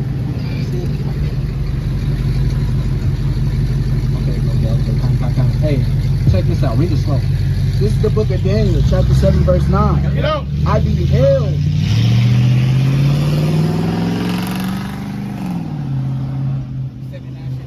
I beheld till the thrones were cast down, and the Ancient of Days did sit. And the Ancient of Days did. And the Ancient of Days did sit. The Ancient of Days represents the Most High God. He's the Ancient of Days. The scriptures say, he that liveth forever hath created all things in general. Only the Most High God dwelleth forever, right? Whose garment was white as snow. His garment is white as snow, meaning it's pure righteousness. Come on. And the hair of his head like the pure wool. Like the what? Pure wool. Like the who? Pure wool. Like the what? Pure wool. That man that's on that Bible, his hair is Whoa. cool. What other people you know got pure wool? It ain't nobody but us, man. Hey, they said that Jesus, so he had hair of wool, the skin of burn. Exactly. Hey, that's only one. That's a black man. But it tell you, I mean, we got multiple places where it says that Jesus was black, and we got multiple examples in the scriptures where it tell you that God's description. Now, That's why that's false idol. Exactly. That's why we can call BS on that a mile away. Let me show you in the scriptures how they said they were going to. You know what iconoclasm is? Is where they change our pictures, our portraits, from black men and women to white men and women. Whitewash. That's what it is. That's the fancy word for whitewash. Iconoclasm. You know why they do stuff like that? To hide our identity. They do like this right here. What that tells me when I see a picture of a white Jesus, that just let me know, like, Americans, like people who control all this, don't care about religions. They want you to see that white man to let you know that's who in control. That's how I look at it. That's who you need to know that's in control. It's someone white. That's how I look at that image right there. They're not putting that up there just to tell you Jesus is white. They doing you to show you that that's who running. That's who running this shit. White. Hey, watch this. Hey, here, I'm gonna let you hold my device real quick because I want you to be able to see it. This is what a jasper stone look like. Check this out. It's bright, so the brightness kind of down. You see that stone? Can you see the color? That's a jasper stone. But watch this. I gotta read from 1. I was gonna start at 3, but watch how cold it is. This is the book of Revelation, chapter 4 and verse 1. Yo. After this, I looked, and behold, a door was opened in heaven, and the first voice which I heard was as it were of a trumpet talking with me, which said, Come up thither, and I will show thee things which must be hereafter. And immediately I was in the spirit, and behold, a throne was set in heaven, and one sat on the throne. This is John the Revelator. You hear somebody say, Come up thither. It sounds like a trumpet. It's finna be a movie. This is crazy. This is a vision. He go up to that third heaven where the Most High God dwells. How do we know that? It breaks it down. There's one sitting on this throne. When he spoke, it's like a trumpet. You know, a trumpet is a very, very loud instrument. And it carries power, carries volume. Exactly. Watch this. He said, immediately I was in the spirit. Look how hot it is.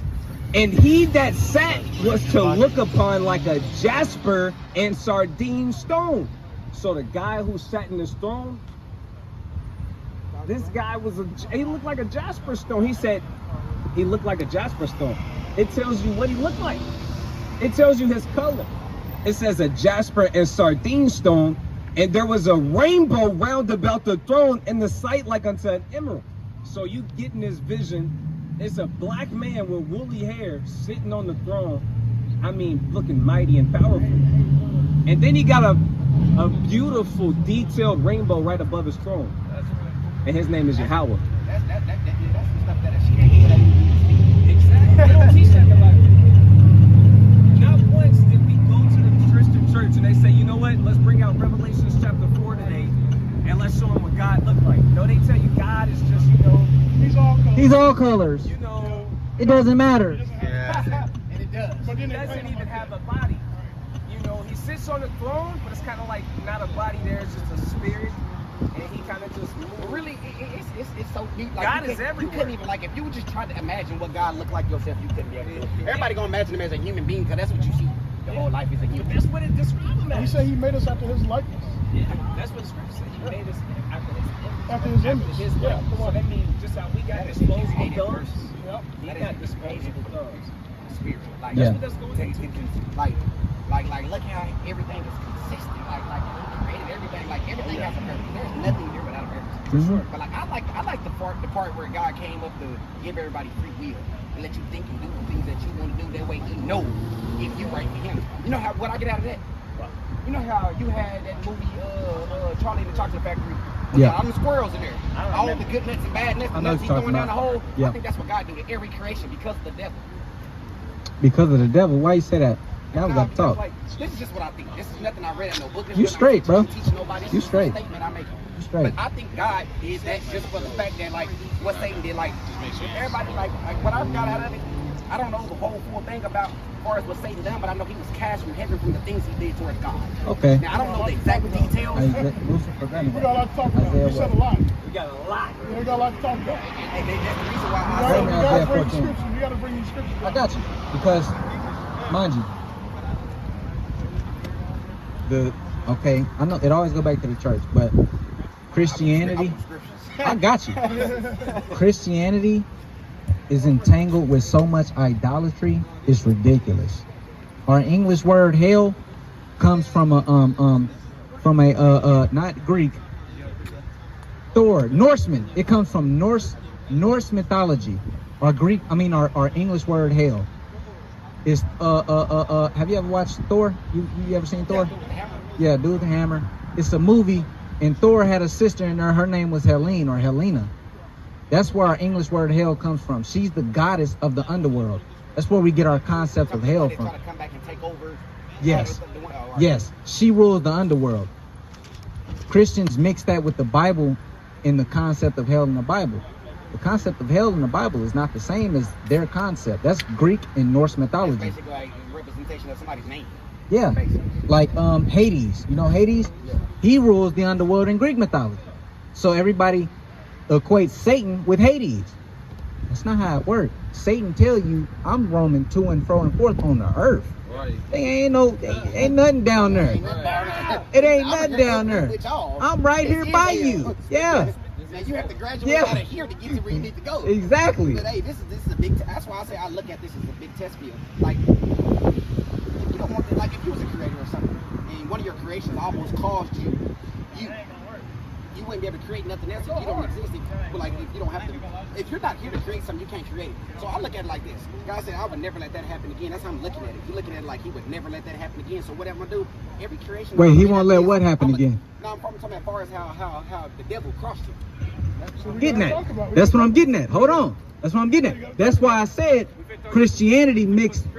That's why I said Christianity mixes a lot of stuff, a lot of mythology. I know you know the facts. I know you know the pure truth. So I'm just trying to make sure my mind is in the right area. That way, once you tell me that I know I wasn't wrong. Exactly. And I never gonna read this out no Bible. Yeah. Bring it out. This thing. That's what makes it so interesting to ask people questions who actually do study this book. Yeah. Because that's why, like you say, God put different abilities to everybody. Yeah. I personally, this might not be the truth at all, 100%. But But I just feel like God gave me a special ability that a lot of people don't have. It might not be true, but that's just how I feel. But like, I just understand certain stuff that goes on in that. But when people tell me, I was just thinking that the other day. Yeah. But like, that's why I asked you, can God access things in your brain and knowledge in your brain without you having to go read that book? Because I'm not educated in that book like y'all is. And I speak on stuff that's talked about in that Bible, and I'm not educated on it. So which means I be feeling like these things come from somewhere. Like it's an explanation behind everything, but it takes time and years to go by for you to start understanding these things. That's why we to the point we are today. But what I was getting at is like, I feel like it's just the devil crossed God and did what he did. Now on every creation I create, I have to test and make sure they're for me before I can allow them to be amongst me. So like now I feel like God's for everything, like that I was thought of. I'm gonna put you here, send you to the devil, and if your spirit is in your bond is meant for me, I don't have to teach you nothing. You're gonna follow my word because it's already here for you. You just have to grab it and take it along and go with it, and then he'll know in the end who's the good apple, who's the bad apple. Okay. So it's like he really needs the devil in a certain way to see who's really with him and who's really not. What if I tell you Satan didn't cross God? I don't believe it. Huh? I don't believe it. You would believe me? You're more educated than me. I can't tell you wrong if I don't know the facts. Okay, let's grab because it's a lot of conflating going on. Isaiah 14 and 12. Bring it out. This is the book of Isaiah, chapter 14, verse 12. Bring it out. How art thou fallen from heaven, O Lucifer? That's where this whole doctrine stemmed from. How art thou fallen from heaven, O Lucifer? How many times do you see Lucifer in the Bible? I believe once. You see the word Lucifer appear one time in this Bible. That's it. Yeah. One time. But it turned into a whole doctrine because without that whole movie. It turns into a whole bunch of spookism, right? He says, how art thou fallen from heaven, O Lucifer? We conflate Lucifer with Satan. Right? Lucifer the Bible don't tell you Lucifer Satan. But we be like, okay, how art thou? People take things the wrong way. Exactly. How art thou fallen from heaven, O Lucifer? Let's keep reading. Son of the morning, how art thou cut down to the ground, which didst weaken the nations? For thou hast said in thine heart, I will ascend into heaven. I will exalt my throne above the stars of God. I will sit also upon the mount of the congregation in the sides of the north. So now we got to break it down slow, right? When you heard, oh, Lucifer, how art thou cast down from heaven, your mind instantly went up to the sky. And somebody falling from the sky. That's exactly where your head went. Yeah. The Bible don't speak like that, right? Read this. Lamentations 2:1. Read that. This is the book of Lamentations, chapter 2, verse 1. Bring it out. How had the Lord covered the daughter of Zion with a cloud in his anger, and cast from heaven unto the earth the beauty of Israel? Did he cast down from heaven the beauty of Israel? That flew down? He didn't cast that. That's not what that's going into. When you go into heaven, into the according to how the Hebrews thought, that's all I want to know. According to how the Hebrews thought, heaven is rulership and dominion. If you in rulership, you in heaven. That's what it is. You can be in heaven or earth then. That's the point. Hey, can I make a quick point? Go ahead. That's why a lot of our people say, I feel like I done been at hell and back. And you was only on earth. Because hell is a state of mind that you're on the bottom. It's a condition. Heaven, they feel like, you say it like, bro, I feel like I'm in heaven. You might be laid up with your rib, your wife. You know, she cooks you a beautiful meal. She ain't arguing with you. She not combative. You like, bro, this is heaven. Yeah, see, I think too deep. When people make statements like that, I don't take it as what you just said, because you don't even know a quarter of a little cent. You don't even know 1% of what heaven feel like. Like you say, like without, but you have to be right with God and know that word to the word in order to know that you're in heaven on earth. How you gonna like you said? How you gonna know being rich is you ain't never been what being poor was? Right. You have to learn. You have to learn that book. I got a precept that might give a little bit more understanding. Check out one. Let me know if y'all want it. Go ahead. All right, this is the book of Acts, chapter 1 and verse 6. Bring it out. It says, when When they therefore were come together and asked of him, saying, Lord, wilt thou at this time restore again the kingdom to Israel? So from the beginning of Adam had the kingdom, heaven being on earth. We said it in the Lord's Prayer, right? In the book of Matthew, chapter, 6 and 9? 6 and 9. We pray for the kingdom to be back on earth. And that's rulership, like he's going into, dominion over the earth. Because the world was made for our sakes, for the Israelites, right? 2nd Ezra chapter 9 and verse 6 and 9. Hey, so if he created this earth for the Israelites, why was the other people relevant? Hold on. If he created the earth for the Israelites, why are the other people relevant? Bingo. Remember that. Hey, Remember that. I got it. We gonna get that. Look, they ready to attack you. We gotta get that. We gonna get that. We gotta go in order though, right? Because I don't want you to miss this. Go ahead. All right, just to add to what heaven is in different contexts of heaven. Matthew 11 and 12, it says, from the days of John the Baptist until now, the kingdom of heaven suffereth violence. The kingdom of heaven suffereth violence, and the violent take it by force. So the violent, meaning violent men, took the kingdom of heaven, meaning they took rulership away from us. Yep. So the Israelites ran heaven. We ran. I'm trying to understand what you just said. I'm trying to comprehend this. Okay. Heaven is rulership. That's right. He said that the kingdom of heaven suffereth violence, and the violence taketh it by force. Other people took rulership away from us. That's what the term heaven is. Mm-hmm. Now, heaven, it depends on context in the Bible. There we go. Heaven does not always mean rulership in the Bible, right? But in these contexts, in Isaiah 14, where we see Lucifer, Right. this means rulership. In that context, it means rulership, right? And So basically, heaven is not a place. It is in certain in contexts. certain exactly. It's deep. It is. Hey, can I elaborate on that? If a bird, I'm gonna explain it because there's multiple heavens. You got the third heaven where Yahweh dwells. You got below the firmament, like the sky, that's heaven. Then you got heaven on earth, literally where we walk in. This is heaven. Just like a bird can be flying across the sky, and we can say, that bird was flying through the heaven. Right. That's that word heaven. Just like we got multiple ways that we use one word in America, in the English language. Like live and live. It's Money. both the same What do you way, mean? but two different Bread, meanings. cheese. Bread, chicken. We use we got different. We got different words to describe. We got the same word to describe the same thing. Like live and live. You feel what I'm saying? So the Hebraic word for Hebrew, it wasn't subject. It wasn't just stuck on. Look, when you say heaven, it means that you go into the clouds. It's a one big pearly gate. It's an angel, and he kind of pull a lever and he drop you down the hill. It don't work like that. That's not how it works. Nobody's ever been there to see you. That's how it actually works and got it recorded. Check me out. Satan isn't below the earth crust, like turning the heat up and poking you with a pitchfork and saying and screaming and stuff. That's not that's like not that. Satan, right? That's not a real. That's mythology.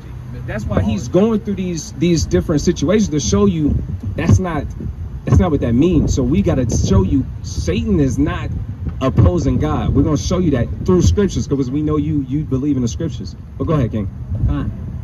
So, going back to that word Lucifer, right? When you go into the Hebrew word for it is Hallel, I believe is how you pronounce it. Lucifer means light bearer. That's all Lucifer means, light bearer. Light, according to old customs, in old world, it means you're the source of everything. Back in the day, Egypt was the source. They were the pinnacle of knowledge. They were the pinnacle of wit. Everybody wanted to go to Egypt. They bear the light. Everybody wants to be under Egypt or be in Egypt. They're the light bearers. Here in America, everybody wants to be like America. Everybody wants to come to America. They bear the light. They bear the good stuff. Good stuff, right? Same thing, quote unquote, the good stuff, right? Now, Lucifer, it has a context. Isaiah was speaking about the king of Babylon. The king of Babylon back then was Nebuchadnezzar. Right. He said, oh, how art thou fallen from heaven. When you understand and you read in the book of Daniel about Nebuchadnezzar, he exalted himself in his mind. He was a prideful man. He exalted himself above God. He said, I established this throne. Come on. I got a precept. Slide over, King. So, the one time that Lucifer appears in the scriptures is Isaiah chapter 14, verse 12. That's right. Now, I'm going to jump up a few verses. I'm going to read Isaiah 14 and 4. And if you keep this whole thing in context, it's going into the Babylonians. Watch this. It says, that thou shalt take up this proverb against the king. A proverb is a saying, usually a wise saying. You know what I'm saying? Like this would be a proverb. All money ain't good money. That's a wise saying. This was a proverb that we was going to take up, that we were going to start saying. Look at what he said. Thou shalt take up a proverb against the king of Babylon and say, how have the oppressor ceased? The golden city ceased. So Babylon, Nebuchadnezzar, this was the pinnacle of the time. I mean, he ruled all Mesopotamia. He put the Israelites in slavery. Right? He ruled over everybody. He was the king. I mean, everybody had to go to him for anything. This is the biggest kingdom right now. This is the golden city. It's the light bearer. So when you read down and you see the word Lucifer translate to what in the Hebrew? Light bringer. So when you see that, that's all it's going into. Him pulling Nebuchadnezzar off of his throne. If you read the book of Daniel, you get more information about how he did Nebuchadnezzar. This situation is very simple. But when you got people who don't study the Bible and they just hear about stuff, rack their brain. it's gonna go straight into spooky stuff that the Bible not dealing with. You're going straight to mythology, Norse, Greek, Roman people, Babylonian mythology. People going straight into nasty town. But the Bible is. That's why the Bible ain't for everybody. That's why the Bible says, study to show yourself approved. You can do a lot of harm with this, or you can do a lot of good with this. It's a two-edged sword. That's a tool. You know what I'm saying? The Bible said, the scripture said that this is a sword, a two-edged sword. You know what I'm saying? The word of God is quick. I mean, it can cut you. You can cut somebody and bring them to life, or you can cut somebody and kill them. That's why you don't play games with the words of God. It's that powerful. Right. Like, it's been times we use the Bible, we cutting them with scriptures. So like in the Bible, does it tell you when you're more educated and you know better within God, you're held more accountable to your actions? Yes. It definitely said. See, like I just remember hearing something like that when I was a kid, and like I just probably didn't have a full understanding, but it never left my brain. So that's why I still like understand certain things. And some of these things that I think of that I be coming up with on my own, it's probably just things that I heard when I was a kid. I just have a different understanding, different comprehension level today. So I understand it in a different way. But sometimes I need to be reminded. I need people to tell me the facts that way. It's like getting something renewed. Yeah. It's like getting something renewed. Yeah. Like Romans, don't be transformed. I mean, say don't be condemned by the word, but be transformed by the renewal of the spirit. Yeah, I know certain verses. I don't know them all. So Isaiah 14 and 12, it says, how art thou fallen from heaven, O Lucifer, right? And in verse 13, for thou hast said in thine heart, I will ascend into heaven, meaning he's full of pride. Because Nebuchadnezzar used to say, I set myself up. When Nebuchadnezzar knew that the Most High God set him up, right? But he was too much in pride. Verse 15, it says, yet thou shalt be brought down to hell, to the sides of the pit. Hell is not an underground place. Hell is a condition as well. The white man's heaven is the black man's hell. They're both conditions. That's all that's going into. It says, they that see thee shall narrowly look upon thee and consider thee, saying, is this the man that made the earth to tremble, that did shake the kingdoms? That's what the people did back then. Was that an Earl? So that's what's going on. They said, is this the man that did weaken the nations? Why did they say that?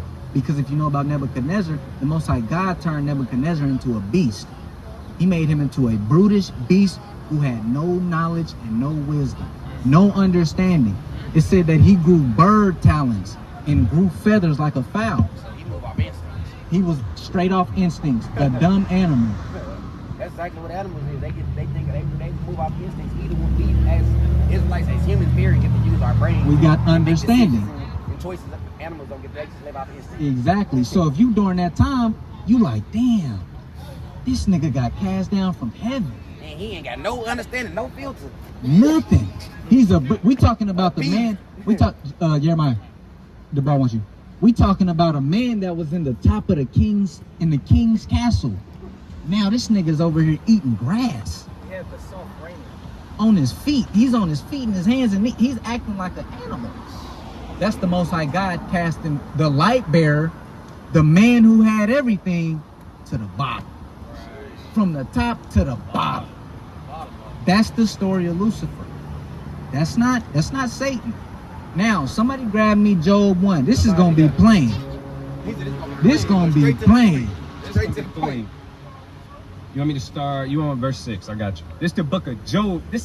Job. Look at how the book of Job crack off, bro. Job 1 and 6. Bring it out. Now there was a day when the sons of God came to present themselves before the Lord, and Satan came also among them. So hold on, now we gotta understand something. The sons of God are the angel.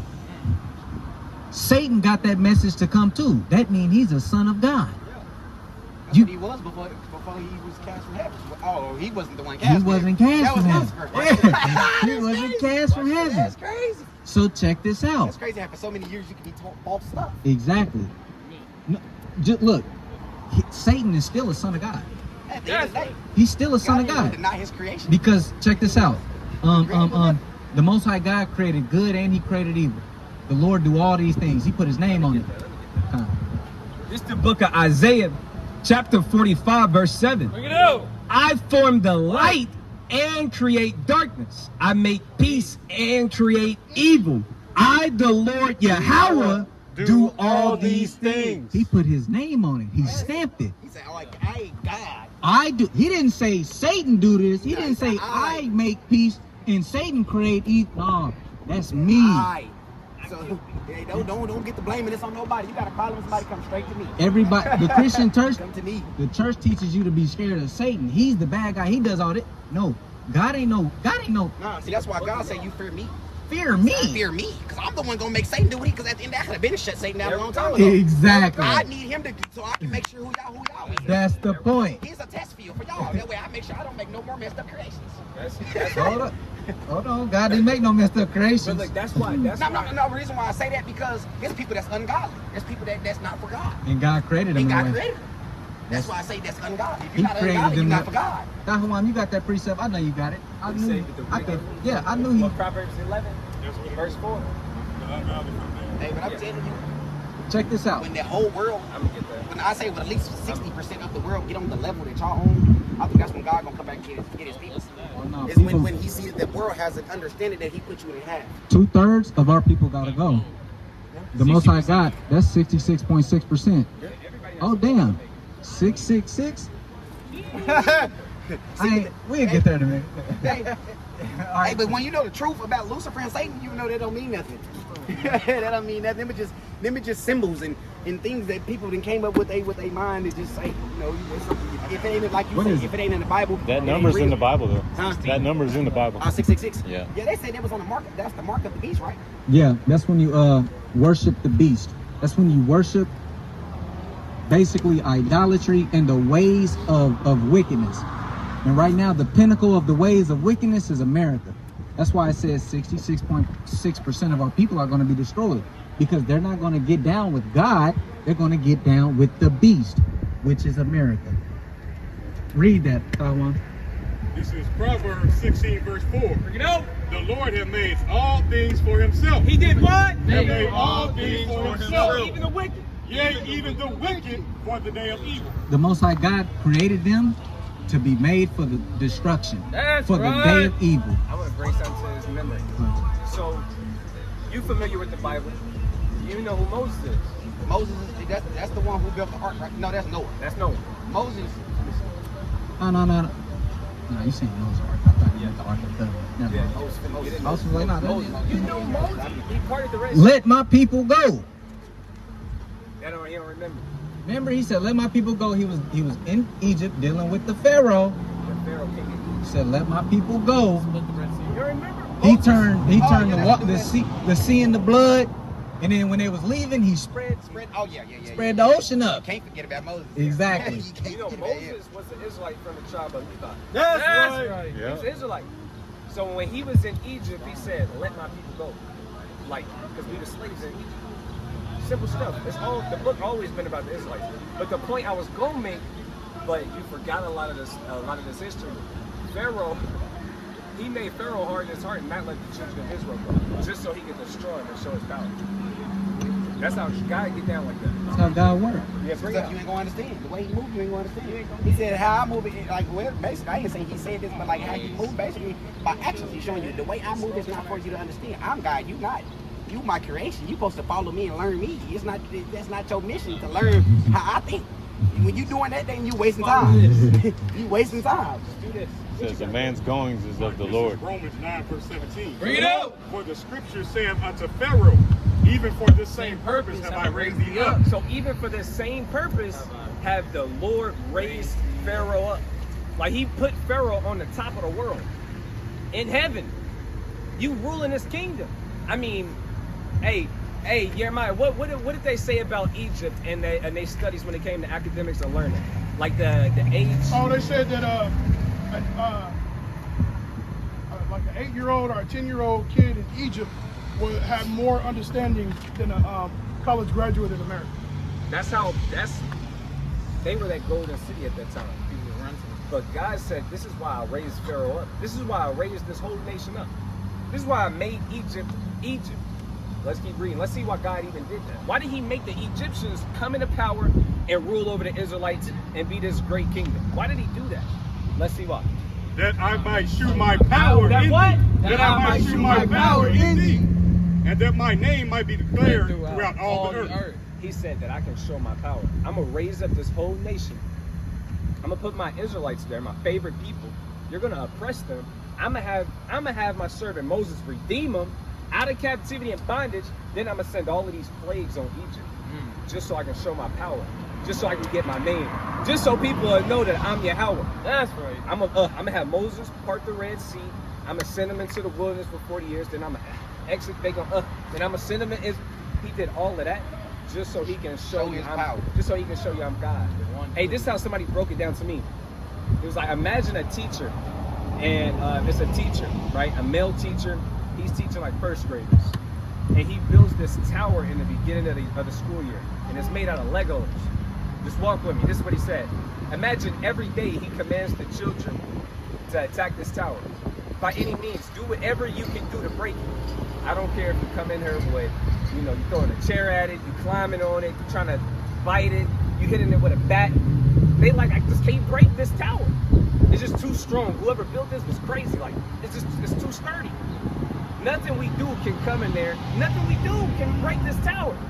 And then at the end of the school year, every day they come here and try. At the end of the school year, the teachers say, look, and he just flicked the damn tower and it just get destroyed. They're gonna be like, Kids like, all of us been coming here for the Hey, whole or school he year just trying to take turn one this tower leg down. off of it right, and kick him. right.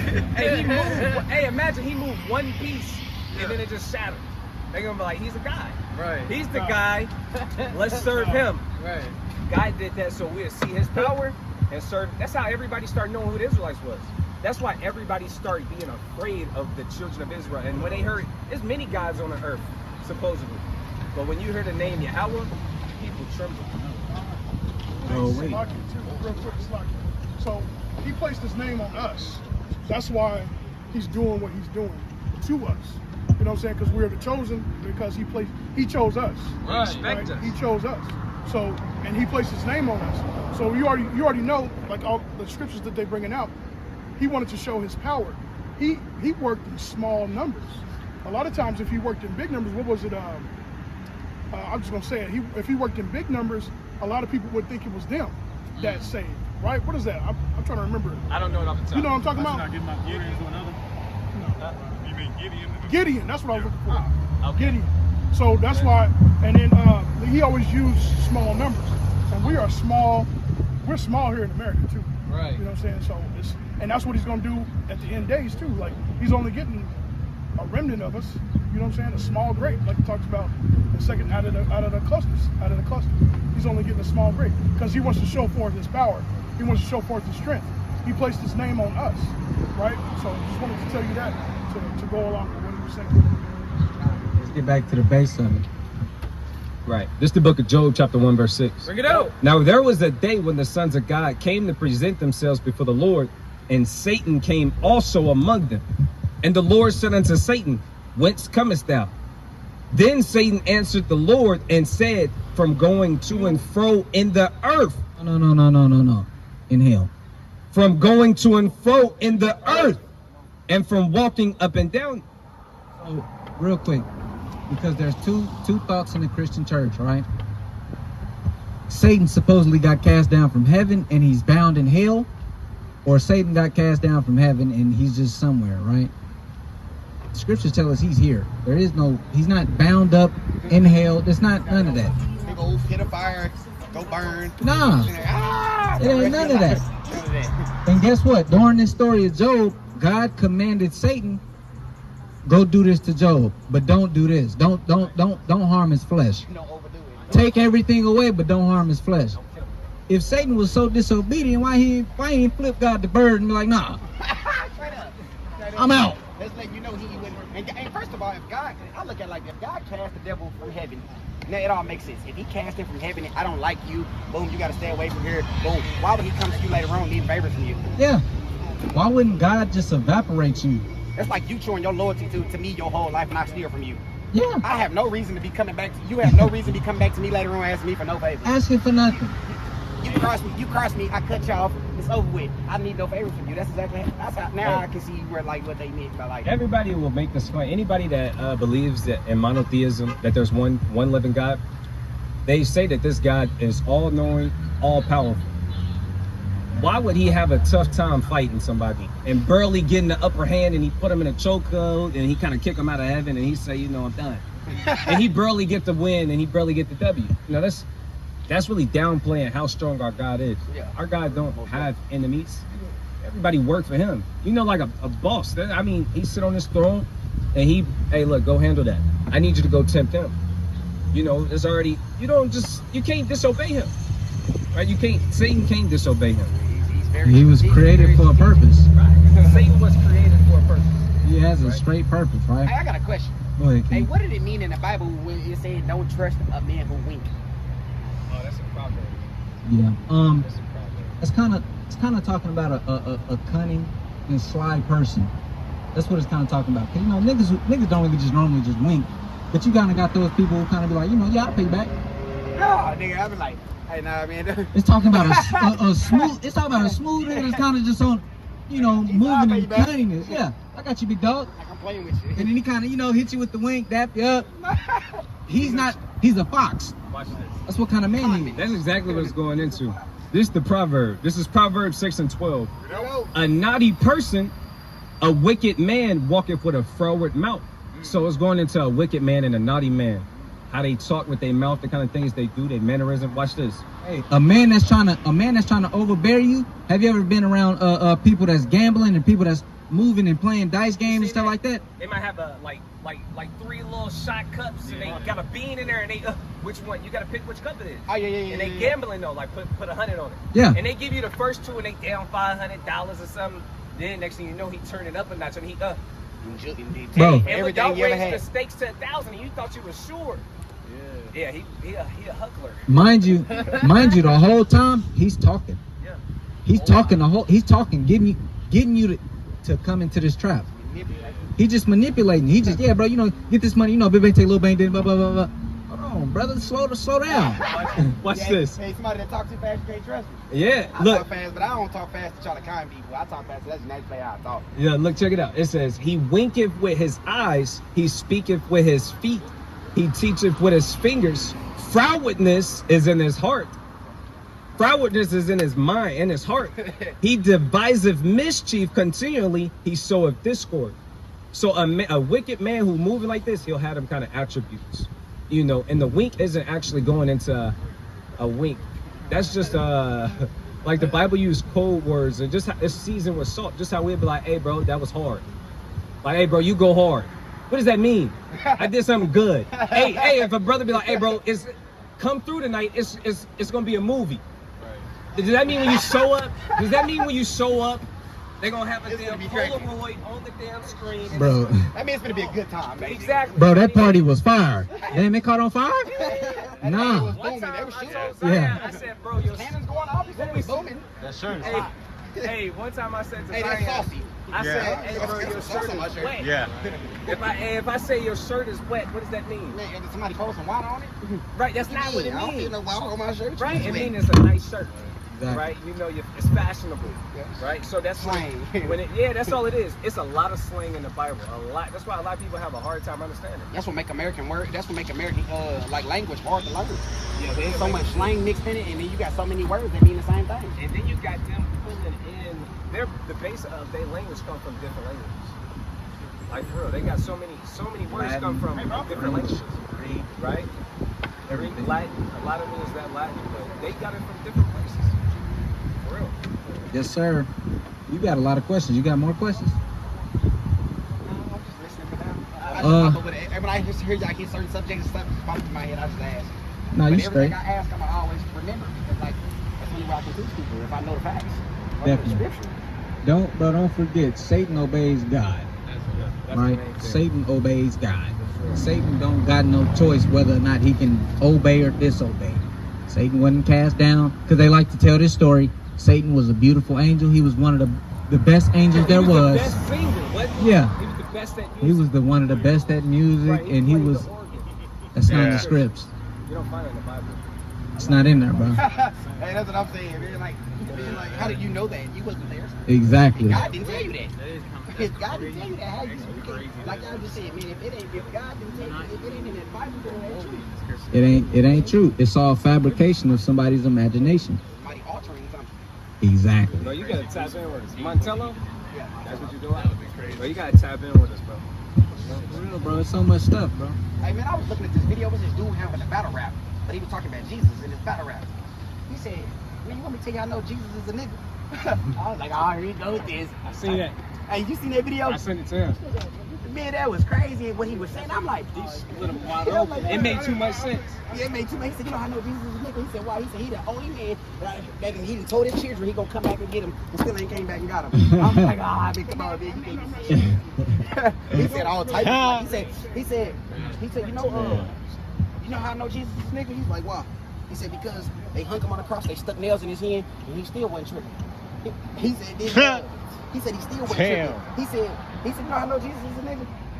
He said because he said because anybody that brings anything up on that man, he's not scared. He's not gonna run from you. He gonna what? What he doing on the cross? He gonna die about it. I was like, is that his nigga? And he was turned up. I was like, man, like he was speaking some facts though, but I was like, I never understood it from that point of view.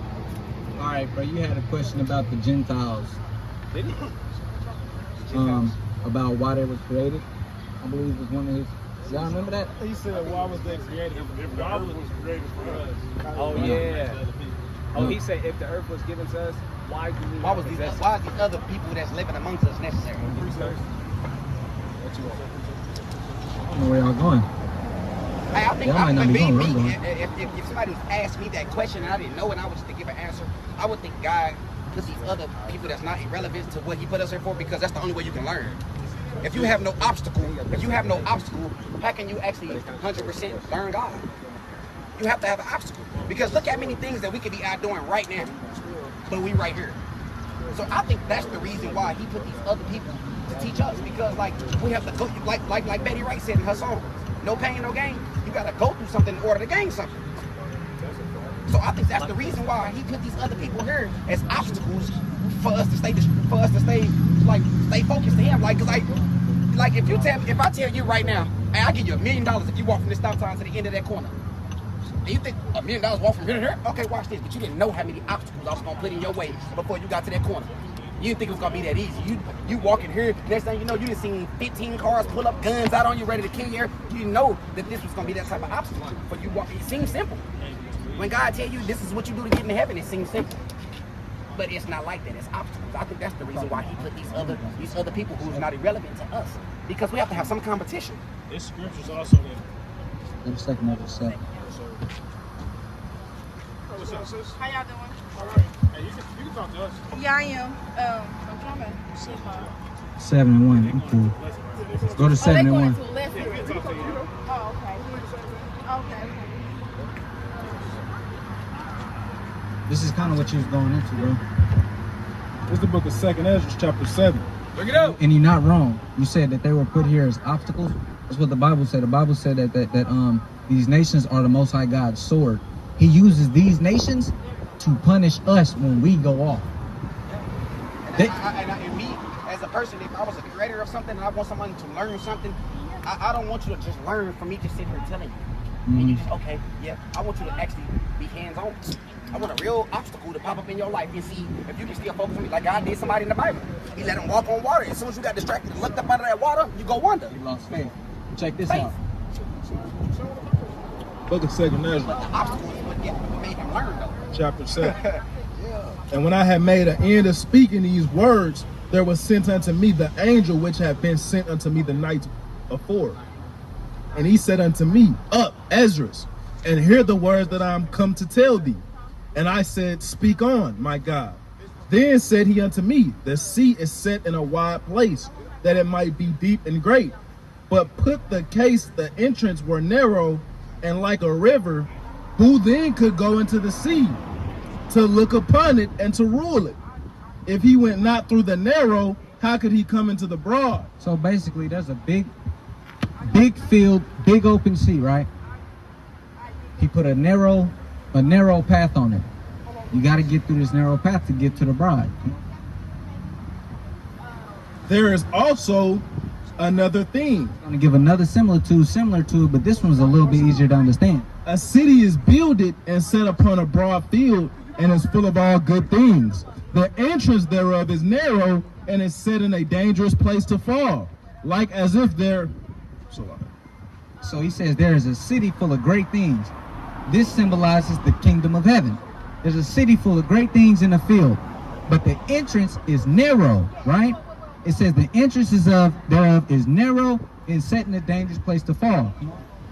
As if there were a fire on the right hand and on the left a deep water. So you got, if you fall off, it's fire over here and it's crashing waves over here.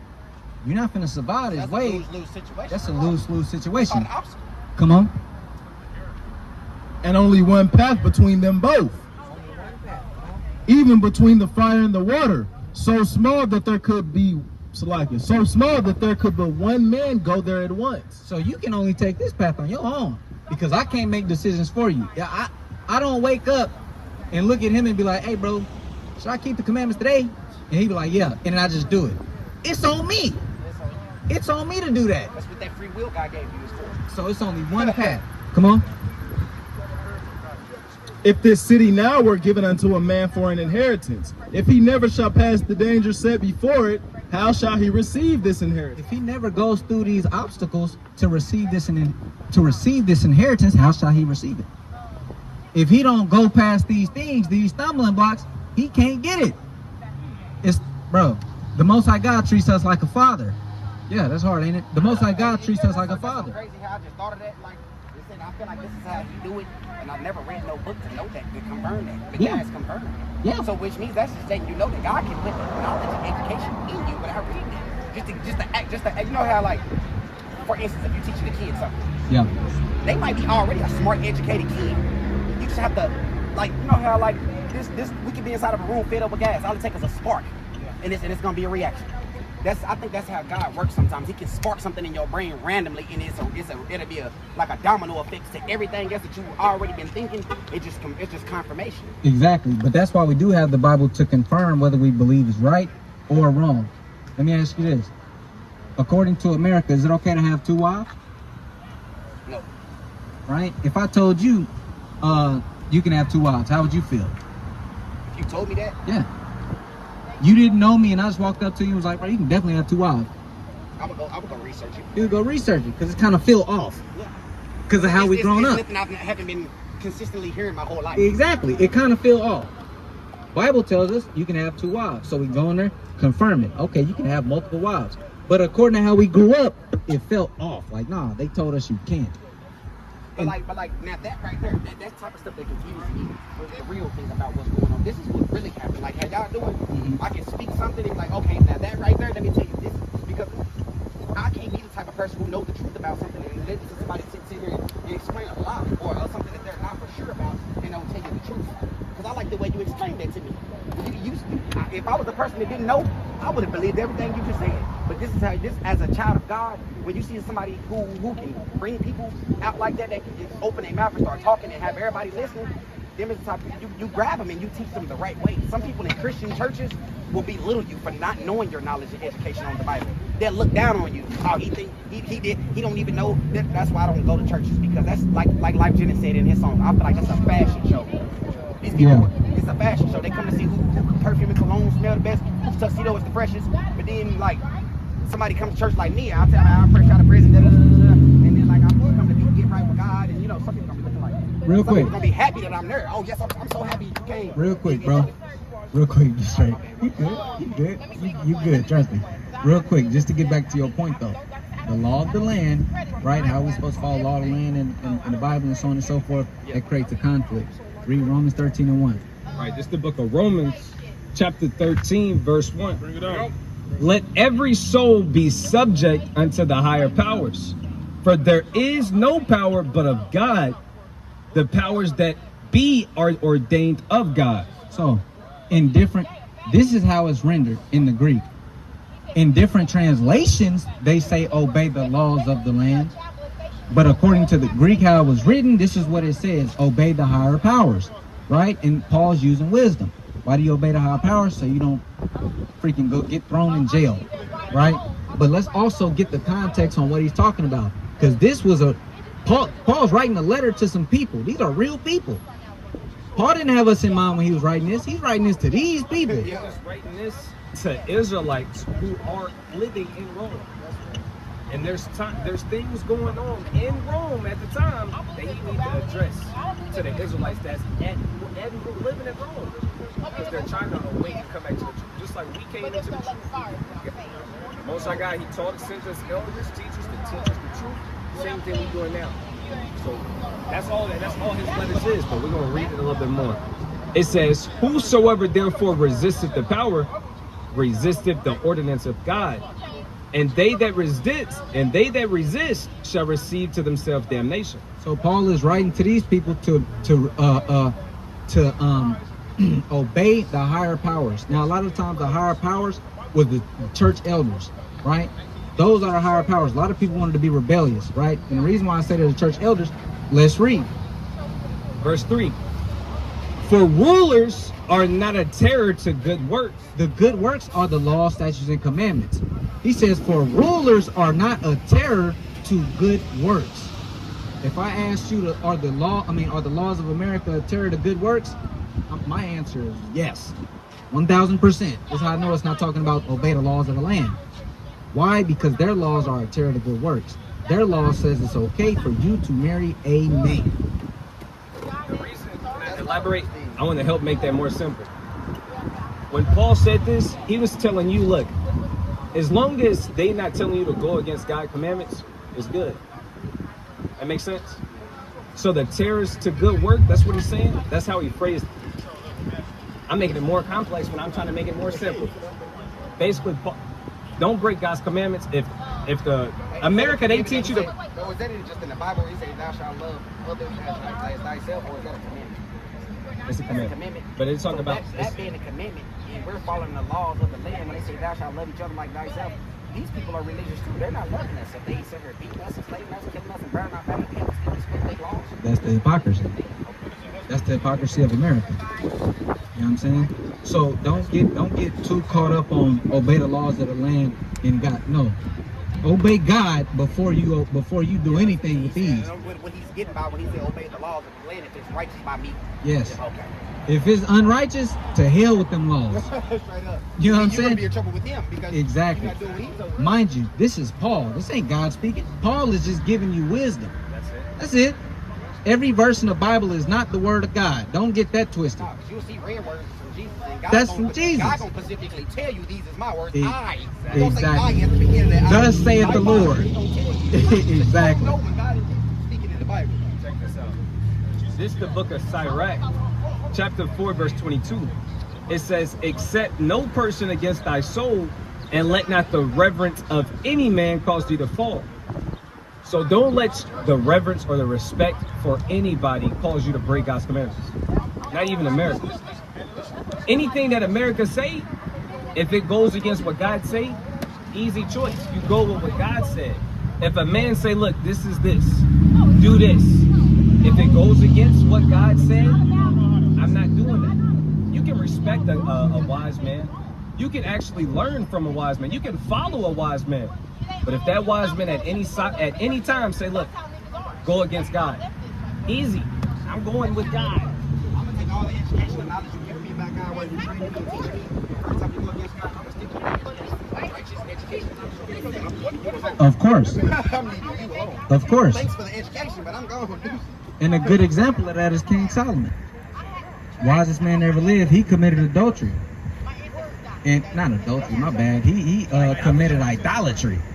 He actually went off. But he still has song, proverbs, wise sayings, wisdom of Solomon, and we still uphold that. Yeah, because righteousness will always be righteous just because you're wrongful. That Exactly. don't mean that the word that you were spreading the whole time, that's where hypocrites come in at. Exactly. You spreading a righteous word, but you're not standing on it, and you're not leading by example what you're spreading. So that's exactly what he did. Bro, let me grab this precept. It says, one that is profitable to many. Go to read that. Sorry, 37 and 19. The book of Sirach, chapter 37, verse 19. There is one that is wise and teacheth many, and yet is unprofitable to himself. He's unprofitable to himself. You don't walk it how you talk it. He's wise. He can put you on game about anything. You're finna get everybody to heaven, and you gonna be the only one don't go. But he's unprofitable to his own damn self. That's like being somebody that helped people make millions of dollars, and I don't even got millions. I done got every last one of y'all to do some legal stuff. Y'all all sitting on fat millions, and I'm coming to borrow money from y'all. He said, okay. Bro, what kind of stuff? He what put kind you of on shit game. is that? You got the lane, and you ain't taking it. That's all I got. You can still stay up here. I'm finna close out. You can still stay up here though. But we can still talk and kick and stuff. It's just I'm finna stop. With that, I want to give all praises, all honor, and all glory to the Most High God, Yahweh, by Hashem, Hamashiach, Yahweh.